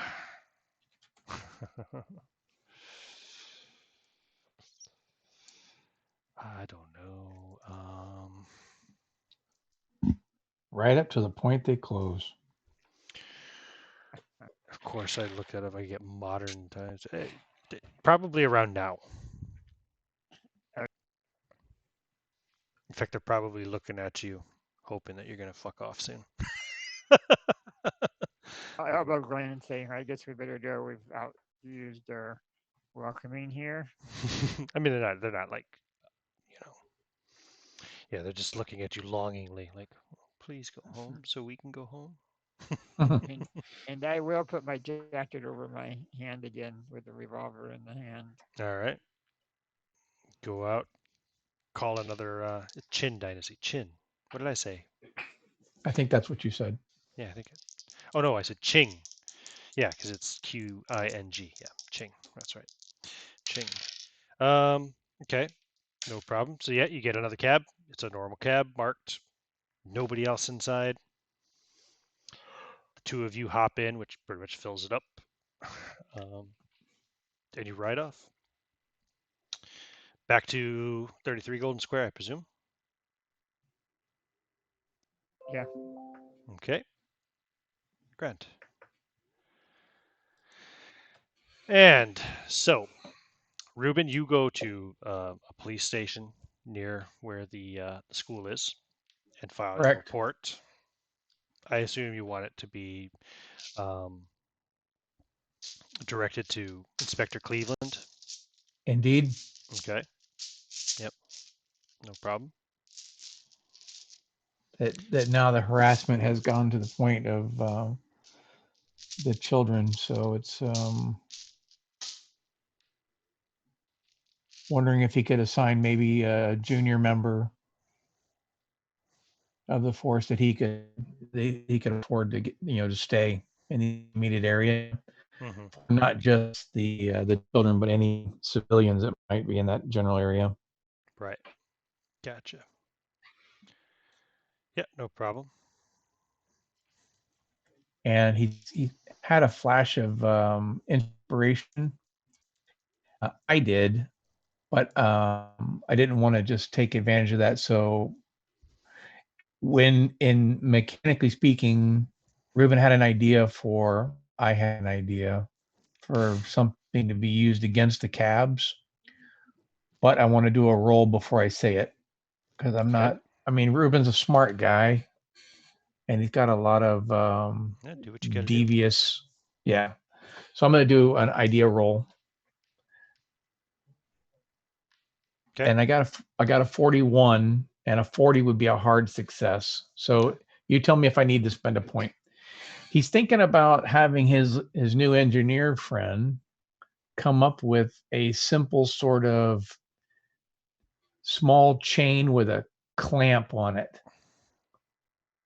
Doesn't have to be super heavy or anything like that, but have it near the house so that, let's say he ran down to the gate and there was one of those cabs, he could grab it and theoretically chuck it at the wheel well. Think about it like a bear trap with a chain. He doesn't want a bear trap. I'm just saying, so that it grabs it so that if the guy tried to drive away from it, it would click, clack, click, clack, click, clack, and it would cause a lot of grief. And then we Gotcha. could deal with the ramifications afterwards. Yeah, well, you can talk to Glenn about that. Yeah, I didn't know if Using that would that. be Mhm. doable. No, you don't Okay, need to spend luck or anything. That's cool. very good. Yep, it's a clever idea. I like it. I like clever ideas. Spencer Tillman, what are you doing with your day? So I was going to make arrangements with the train line for a private car No for us to problem. head down to Truro, and then I was going to Okay. go visit my publisher, let him know I was going to be going out of town, and discussing the book's progress and all that. So nothing much, and then heading back home. Whoa, whoa, whoa. You started to really chop up on me there for a minute. Oh, really? Yeah, it was weird. It's probably my internet. Like I said, Okay. it's gone shit in the bed again because it's windy. Windy. Oh no. Sounded fine from my end. Yeah, it Yeah. was good on our end. Okay. Was it? Okay, so it's just me. So Okay. So gonna arrange for the private car to Truro, right, yep, that's fine. I got and that then part. go visit my publisher, let him know I'll be out of town, where I'm going, and discuss Okay. the progress of the book. Cool. Gotcha. That was the part that I didn't get the whole from the publisher on. It was all just Mhm. hip, yep, up, hip, And yep, up, probably hip, have lunch with them, and socialize a bit, Sure. flirt with one of the clerks there that I see. Oh. That one of the nice young ladies who works at the company. Oh, Mhm. and then head home. Well, you're a rich, famous author. I sure am. She is quite flattered. I'll make my move soon. All right. Hey, baby, you want to be in a book? Ruben, you get back to you go back to the agency then, or Indeed. If he gets there first, he's yeah, going he to will. check this. He's going to check to see if there's anything along the lines of I don't know. I know there's not, but let's say there was a mithril jacket, something that would potentially stop or retard the puncturing of said knives if he was wearing it. There's not. Oh, there should be. Hell, I mean, you can try to find an old like medieval breastplate or something, but even then, I was thinking more those along things the are made lines for of, puncturing. So yeah, I was thinking more like scale bits of scale metal. like go to a museum and steal steal an old piece of armor or something. I don't know. Secure a blacksmith, more like it. Right, right. What, Plans within plans. You call? I think I can double as a blacksmith. You're not there yet, Mr. I know. All right, well then he's just going to go on about his day waiting for everybody and enjoy a brandy without a cigar because gross. Yeah, it's nice when nobody else is here. There's no smoke in the air. Right. Sure. Okay, so by 6 o'clock then, or no, actually it was 6 o'clock they were leaving. So by Makes 6:30, a mental note to not buy cigars on the next run. by 6:30, everyone's there. Oh, don't worry, they get regular shipments. Of course. You might remember you received one of those shipments yesterday. Uh-huh. Might have to put it up on the shelf somewhere. So, yep, by 6:30, everyone's back. This is Wednesday, yeah. So this is Mrs. Levi's day on, so she has prepared dinner. With Markham's help, of course, but yes. And you're back at the agency. Anything else you want to do before going to Truro?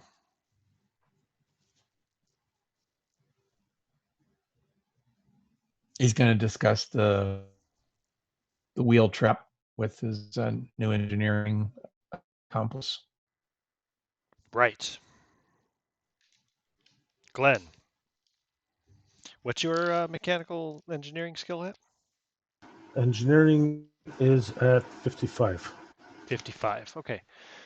I mean, it's a simple enough idea. Yeah, you think you could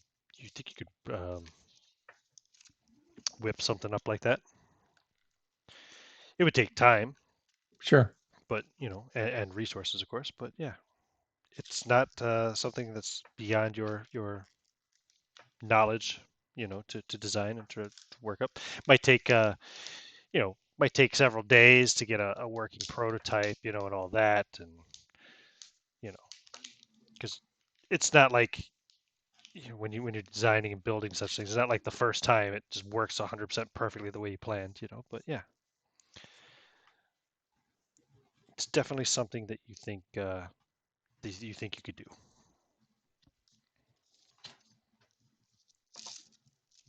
And yes, I do believe you could do smithing as well, if you have the right resources, Yeah. With your skill. I'd say you're not just a designer. You can also engineering. You can also build the stuff too. So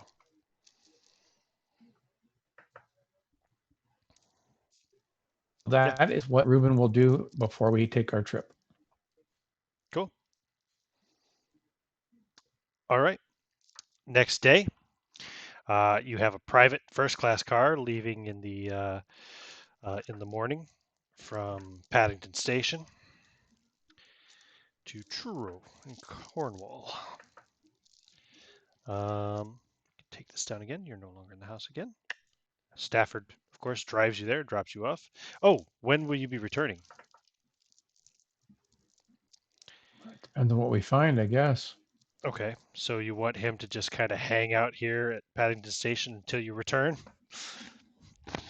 No, because Obviously for opening hours, not day and night, but yeah, no, there's only so many trains coming from there, so the reasonable would be if we find it immediately, we'd be on this train, and if not, then the next day at this okay, train. cool, no problem. I mean, you are paying him basically to work for you full time for the Yeah, time he being, doesn't need so to hang out, just the times that we would possibly show up. sure, of course, no problem. So he'll be back here every day, a couple times a day when those trains will be coming back, just in case. Very good. All right. So let's say your train leaves around before 9 a.m. anyway. So it'll be arriving there in the afternoon. We'll say maybe 2:30, 3 o'clock in the afternoon. Yeah, that sounds good. Well, no, yeah, we'll go actually 2:30 in the afternoon. While on the train, we'll discuss the wheel trap to his satisfaction, then just let it go. He doesn't even want any part of the actual making of it. He just wants it done.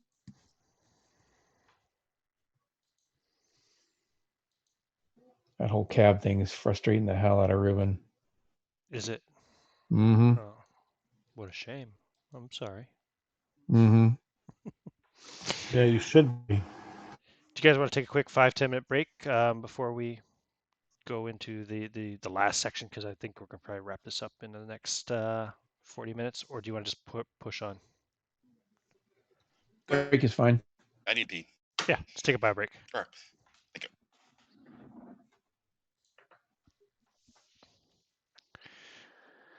Time ran away from me there. I didn't realize we've been playing almost 2 hours already.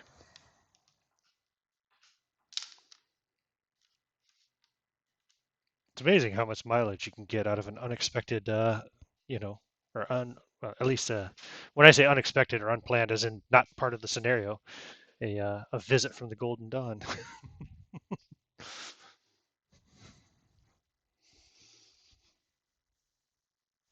Maybe I'll make a magic user next session.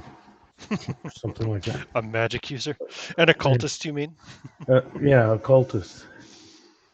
I made one of those once for a little mini campaign that I played in Call of Cthulhu. I made an occultist who made it his point to pursue as much Cthulhu mythos knowledge as he could get, and spells and stuff. Yeah, it is a treacherous path, I will say that. First campaign I played in Cthulhu, the DM added dark secrets as opposed to Cthulhu Mythos, like both of them. So you could increase Cthulhu dark secrets without going crazy. And we had a character, one of the players, he had a very high dark secrets. He had a decent Cthulhu Mythos too. But his goal was to learn as much as he can about more mundane secrets and stuff. And I actually had a character in that. I might bring him back if Glenn happens to pass away. He was a archaeologist. Interesting. Yeah, and he actually had a. When we started, it was a one-person campaign, so he made that person a little more powerful. And then Right. when he added 3 of us into it, he had to put us on par with him. So actually, my character had it was actually a archaeologist shaman. Like he studied with the tribe and everything, and he found a spearhead, and he was trying to find the shaft to it to turn it into the spear, and it was a magic item of sorts. Right.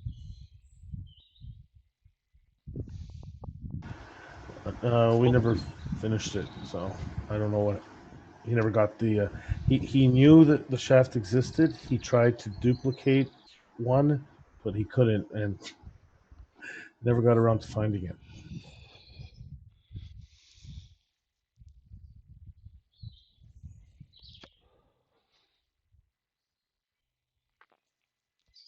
Well,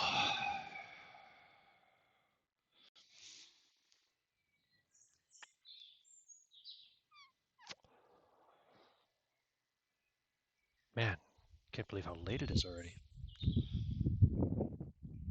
The fucking sun is coming up here. Wow. Well, I know the sun just went down 2-3 hours ago, maybe here. Yeah, we're coming into high summer where we only get about maybe 6 hours of darkness here, so.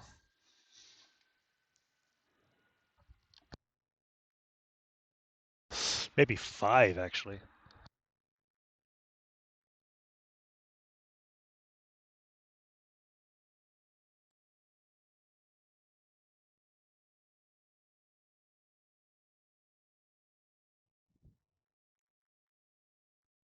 Actually, yeah, sunset was 8:45 p.m. and it's now almost 11:30.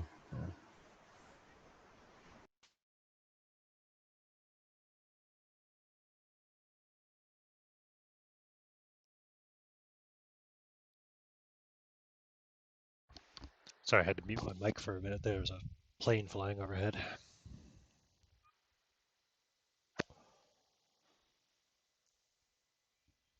Very noisy plane.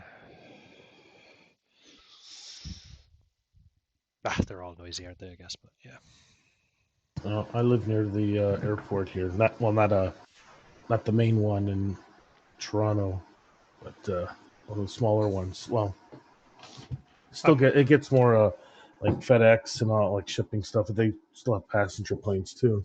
Yeah, I'm only about a 10-minute drive from Dublin International Airport, so. Oh, I'm probably about the same, but not from the. It's not a big one like that.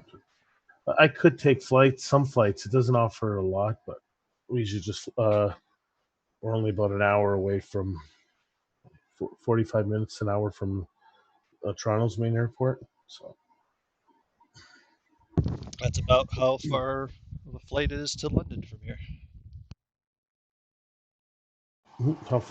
Flight from here to London? No, that's how long of a flight it is from Dublin to London. It's about. Yeah. It's about 50 minutes. Oh, I was talking about driving. Ah, Yeah. oh, okay. I'm sorry. I thought you'd catch a flight to Toronto and then. No. I work in Toronto. I could drive there in about 45 to an hour. So it's just outside of Toronto, the airport. Fair enough. Yeah, you can fly just about anywhere from there, I'd say. Yeah, from Toronto. Yeah, usually sometimes we go to Buffalo to fly out of there, but it's sometimes easier to fly out of Toronto.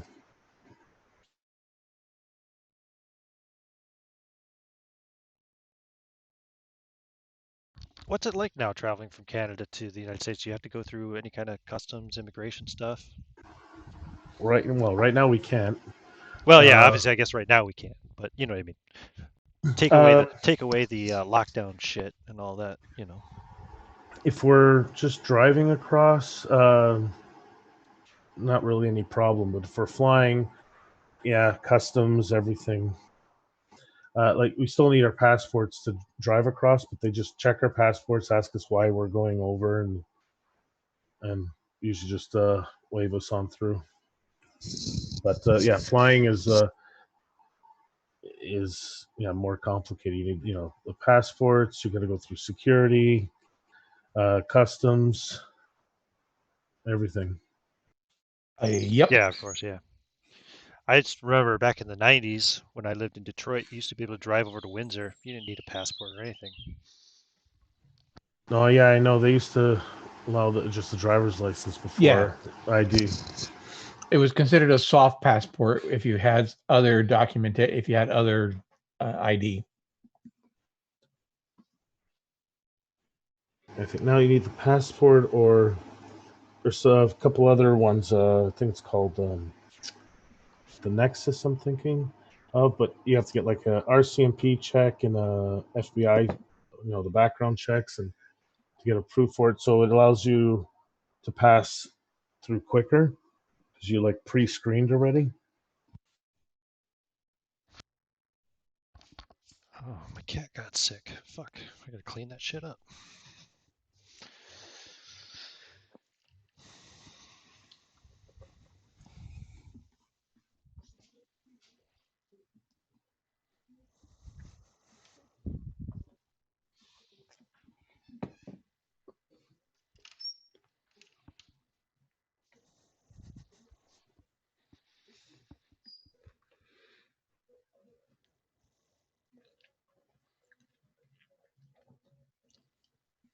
Now, as far as the note on the back of the diary,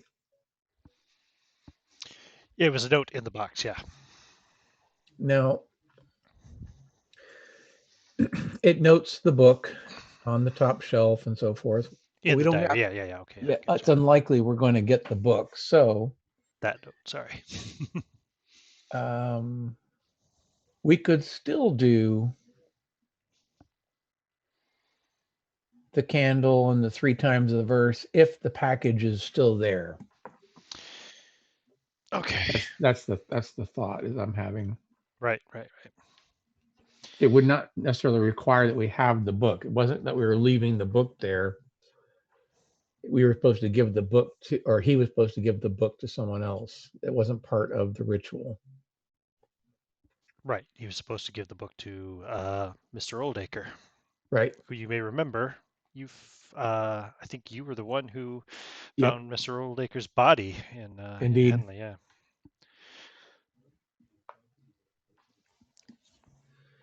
So obviously, Mr. Oldacre is deceased.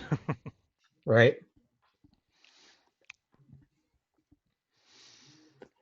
So the part that I'm mulling over is why are we still involved if they've got the book? That's why are we still being followed and such? Is there something else? Give me an idea roll. Stand by. Hold on, let me get over to that page.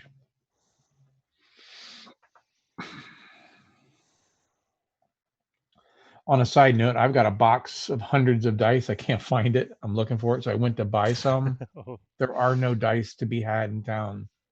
All I can get are 6-sided. gotcha.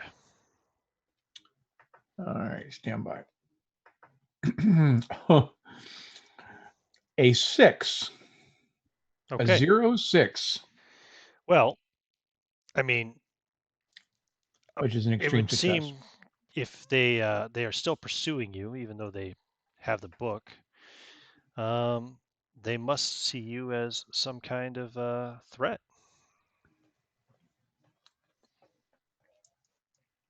You are, after all, a pretty famous inquiry agency at this stage. I'm back. Right? So, As it was described in the almanac, you find Truro again to be it's Coastal pretty City was a fresh, big city. clean, quaint, innocent compared to London.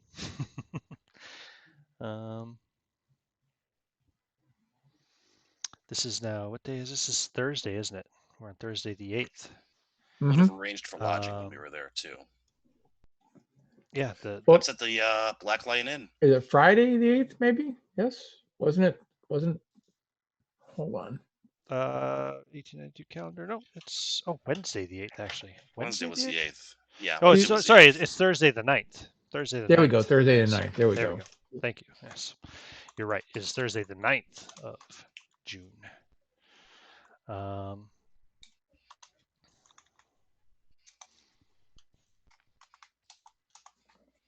So the what is the Pannier Market? Pannier Market Truro. What is this? It's Truro's largest indoor market. So it's that would be bustling. Do they have on a a Thursday? Witchcraft Which section? it is a Thursday. No, they do not.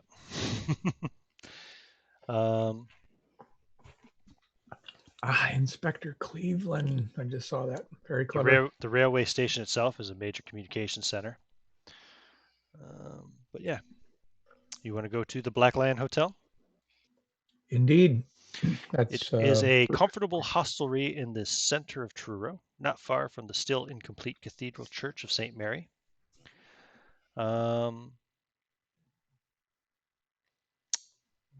It is a 3-floor hotel. The ground floor would have the lobby, a bar, a lounge, offices, dining room, and kitchens. And the 2 floors above that would contain the accommodations. 50 rooms of varying quality and size.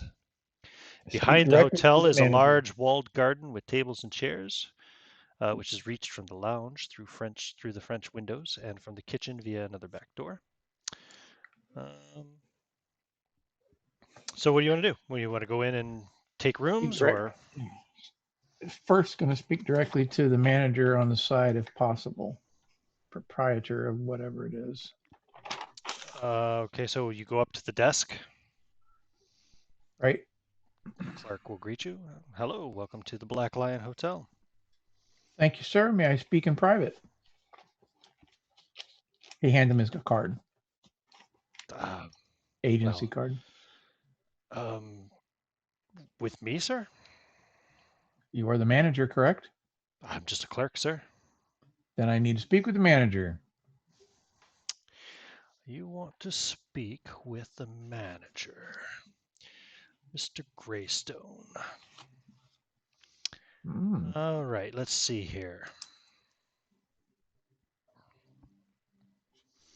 Yes, I can pass your card on to Mr. Greystone, and I'll see if he is available to meet with you. Very good. Mr. Brand Carmichael. How many do we have traveling with us? Just the 4? Whatever happened with Markham? Did he come back? Yeah, he came back. Did he come back with a person? Yes, he did. Yep, in the morning. He came back with a cousin. Equally large and in charge type, or what? Probably a little more large and in charge than Markham is, yeah. Very good. Markham isn't exactly a large man, but... large presence. Oh, he's very large presence, yes. And he knows how to use that shotgun, but... Indeed. Very good. Well, then, typically rooms have 2 beds, 1 bed. How are we working? Are they small little rooms? Well, like I said, there's a variety of rooms. What kind of rooms do you want? Are you going to book rooms while the clerk is off looking for Mr. Greystone? Oh, I definitely would book rooms. Okay. There's 4 of us, right? There are 4 of you, correct. 4 rooms adjoining, the best that we can get. Very well. Oh, Mr. Tillman, yes. They can arrange some quite nice rooms for you. Wonderful. While you're in the process of getting that organized, a tall, strongly built man in his 50s with short steel gray hair. Comes out and says, yes, I am Miles Greystone. I am the proprietor, owner, and manager of the hotel. I believe you wanted to speak with me. Indeed, sir. And we speak in private. Look at matters. Well, we can, sure, come into my office. Very good. Hand him his card again. Another card. Representing the Cartwright family, there's The Cartwright Horatio. family. Indeed. Horatio was murdered, and we're following up on will, last testament, that sort of thing for the family. And we have come to the point of following up on a package. A small package was sent for him to the hotel, and the package was supposed to hold some delicate information, sensitive nature for the family. So I am tasked with finding it if it is at all possible. Okay. Would you well, be I'll have to holding check such a the- package for the Cartwrights? Not that I am currently aware of, but I can check the records to see if anything was delivered. Very good.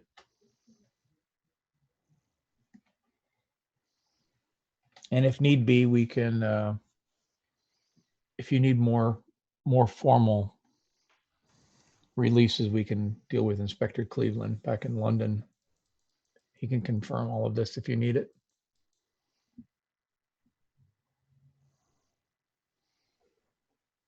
Very well.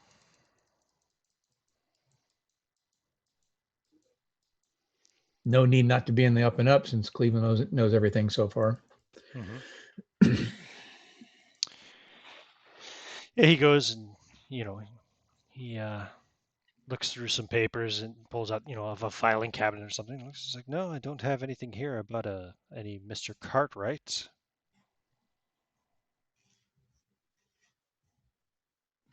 Do I not have the right name? That was the right name, right? Yeah, it was, yeah.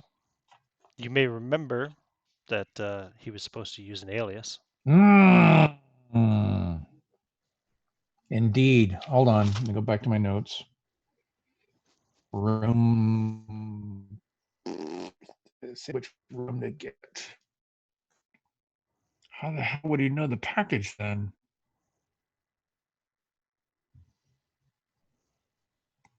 The package wasn't delivered here. The package was in the Mortlake house that Horatio found.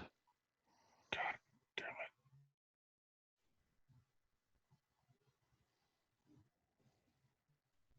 it. A goose chase is what I got us on. Mistake. I thought the package had been delivered here. No, the package was at the Mortlake house. He was supposed to bring it here and then get a room and perform whatever Jesus the Christ. ritual was. Well, there's that then.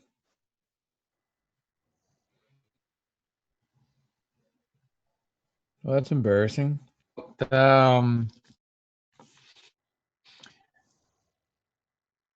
With the gentleman. Well, very good, sir. Thank you for your time. Are you going to catch up with the other guys then? Okay. Yep, you've got 4 rooms for the night. And my internet connection is shit in the bed again. I apologize if you can't hear me. But Well, Ruben. Oh, right. He said to use a different name. mm, What was the date of the letter that he received? Oh, it wouldn't have a date, would it? no, it Never didn't have a mind. date, but you could Right. The could coordinate 28th, the 29th dates. is when all that. Yeah, the 29th is when he said he was going to, was when he made his last journal entry. He said he was going to carry out his father's wishes. The 29th of 28. May. I will call it my brain being addled from everything that has happened, but apparently the package was not delivered here and was in fact supposed to be in the house in Mortlake. So Glenn. so that it's not a wild goose chase. It seems awfully particular to have to come to the Black Lion Hotel. So there has to be something about this hotel. Oh, I wasn't. Oh, I thought we were going to ask the staff whether or not our man left something behind. 'Cause That's what I was going to say. There's more to it, and there's other avenues to explore. I was thinking that that perhaps Ruben would make a run back to London, Mortlake, inspect the property with the police on hand, see if he could find the package, and then Well, come back. if I recall the letter, he was to come here and perform the ritual, and then bring a letter to The book. bring the book to what was this? Where is he supposed to bring it? To Henley, right? No, He was yeah. To he wasn't supposed to bring it anywhere. He was Oldacre. supposed to give it to Mr. Oldacre, who lived in Henley, if Yeah. Okay. Mr. Oldacre came looking for it. Right. But he didn't bring the book with him. But he was on his way to Henley, which I can only think to mean that we had Yeah. another letter saying that everything was lost. Right. That he There's had an already envelope in the performed book. his ritual here. Right.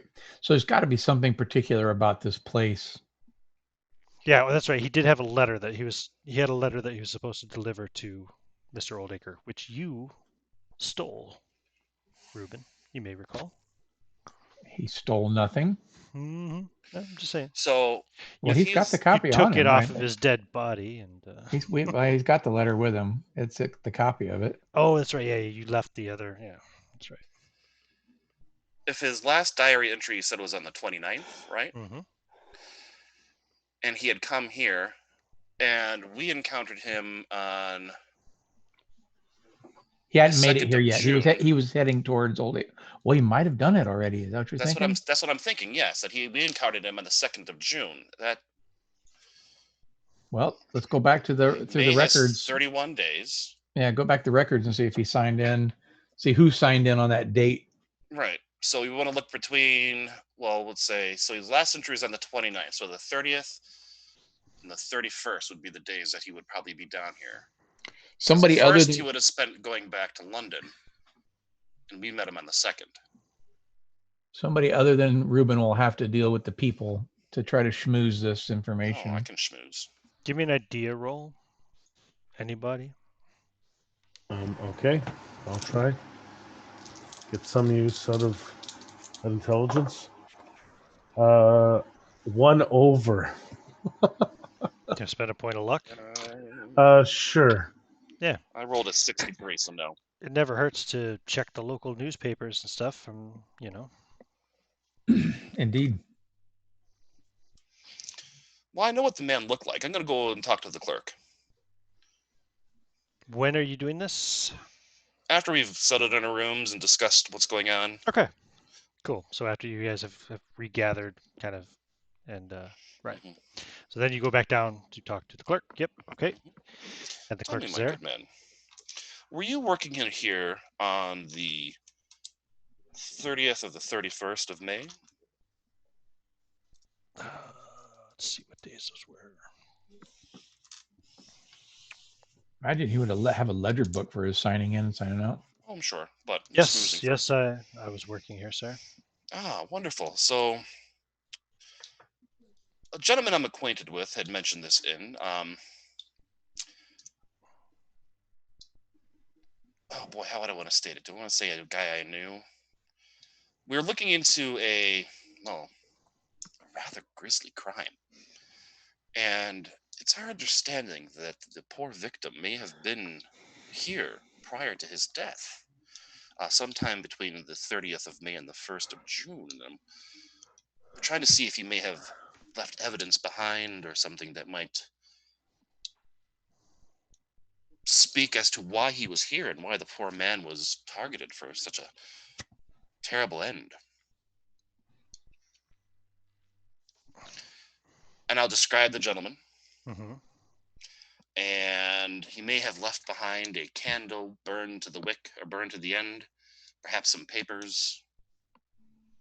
Give me a spot hidden roll. I rolled a 92. Okay. This is I don't know, sir. It doesn't sound any familiar to me. Are you with Scotland Yard, sir? Oh, I am with the the Hudson Brand Agency. We were working in conjunction with Scotland Yard on this case. I see. I'm also an author.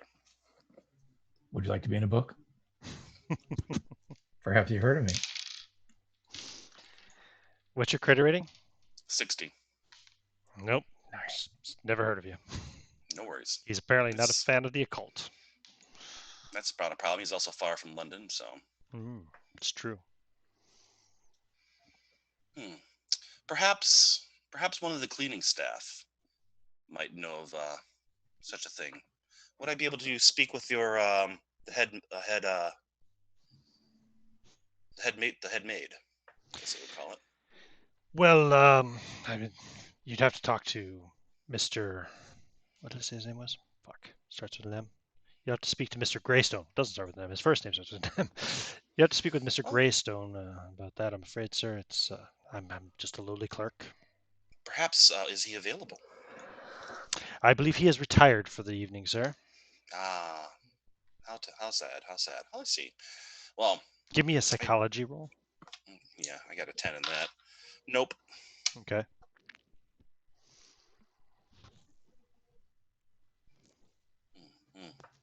Well, I do thank you for your words, and I suppose you have yourself a lovely evening. Offer him money. You as well, sir. All right, I'm gonna go and start go up to the second floor and look to see if I can see any cleaning staff, and start wandering around the hotel looking for someone who worked on the cleaning staff. Okay. Yeah, you'll find a chambermaid. Ah, forgive me, young lady. Might I have a word with you? I'm sorry, sir. I have much work And to do. I'll hold out. Oh boy, how much do I get to carry around with me? 15 pounds. That's a lot of money. That's a lot Hold of out money. a 1 pound coin. Just to wish to speak with you for a moment, if that's all right. Don't want to delay you too long on your chores. All right. You want to roll Smile winningly. persuade or charm or Charm. Charm's my good one. Come on. Don't fail me now, dice. 37. Just barely made it. Well, I guess I could speak for a few moments, sir. No, it won't be long. Do you recall any odd stories or perhaps... She actually opens the door to one of the rooms and goes into there. Okay, I'll step in with her. She looks nervous. And I'll just keep my hands behind my back. Mhm. Just... Do you, either you or perhaps one of your co-workers recall, sometime between... at the end of the last month, finding a room in which someone had left behind a large candle burned to its base, perhaps some papers as well. Oh Maybe no, some sir. odd odors or... I wasn't there, but there was a fire at the beginning of the month. Oh. Do you recall which room that occurred in? Oh yes, the several rooms were damaged and are still closed. I see. How terrifying. Where were they? It was corner rooms on what floor did it say? Guess it doesn't really say what floor they were on. We'll just say they were on the first floor, not the ground floor, the first Right. floor. Oh, that's what I meant to say, yeah, first floor. Well, I'm an American, so second floor to me. Oh, goodness. So just down the end of the hall there. Oh my. I couldn't get a look in there, could I?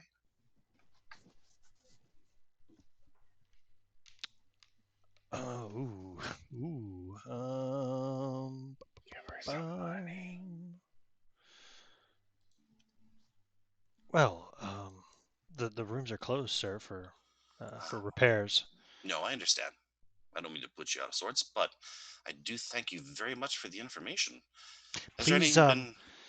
please, sir, don't let Mr. Greystone know that we spoke. Oh, good Lord, no. This is between you and I, say, and I smile and I'll hand her another 1 pound coin. Thank you very much, my dear. You've been a joy. And I will turn and walk out. Okay.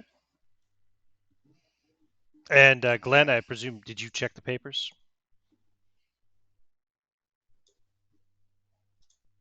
I'll head to Ruben's room. Sorry. Yes. Yeah. I would look him over. So you would find also an article in local newspaper telling of a fire that occurred here in the hotel on the, let's see, when would that have been? Well, it would have been on the 2nd of June, basically, yeah, in the early morning. A little after 5 a.m. And the registrant of the room was one J. Smith, who fled the scene and left no clues behind. That's an alias if I've ever heard one.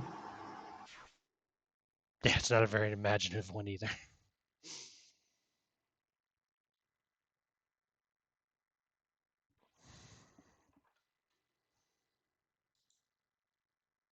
Yep. I'll bring that information to the rest of the group. Right.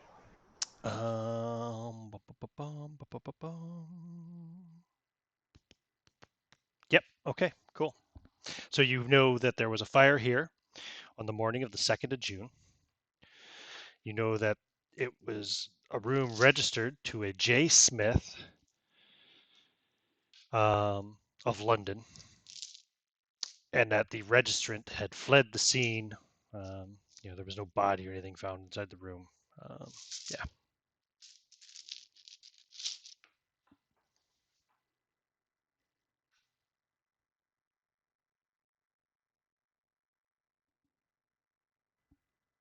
Okay. So it seemed it would have been a lot cheaper to read the papers rather than go and talk to a chambermaid. Well, the chambermaid Prob- didn't tell you about the she didn't tell you about the dude fleeing anyway. And well, now you failed your psychology roll, so. Mm-hmm. But she was obviously not comfortable about speaking to you and didn't want it to be known that she had spoken to you. So.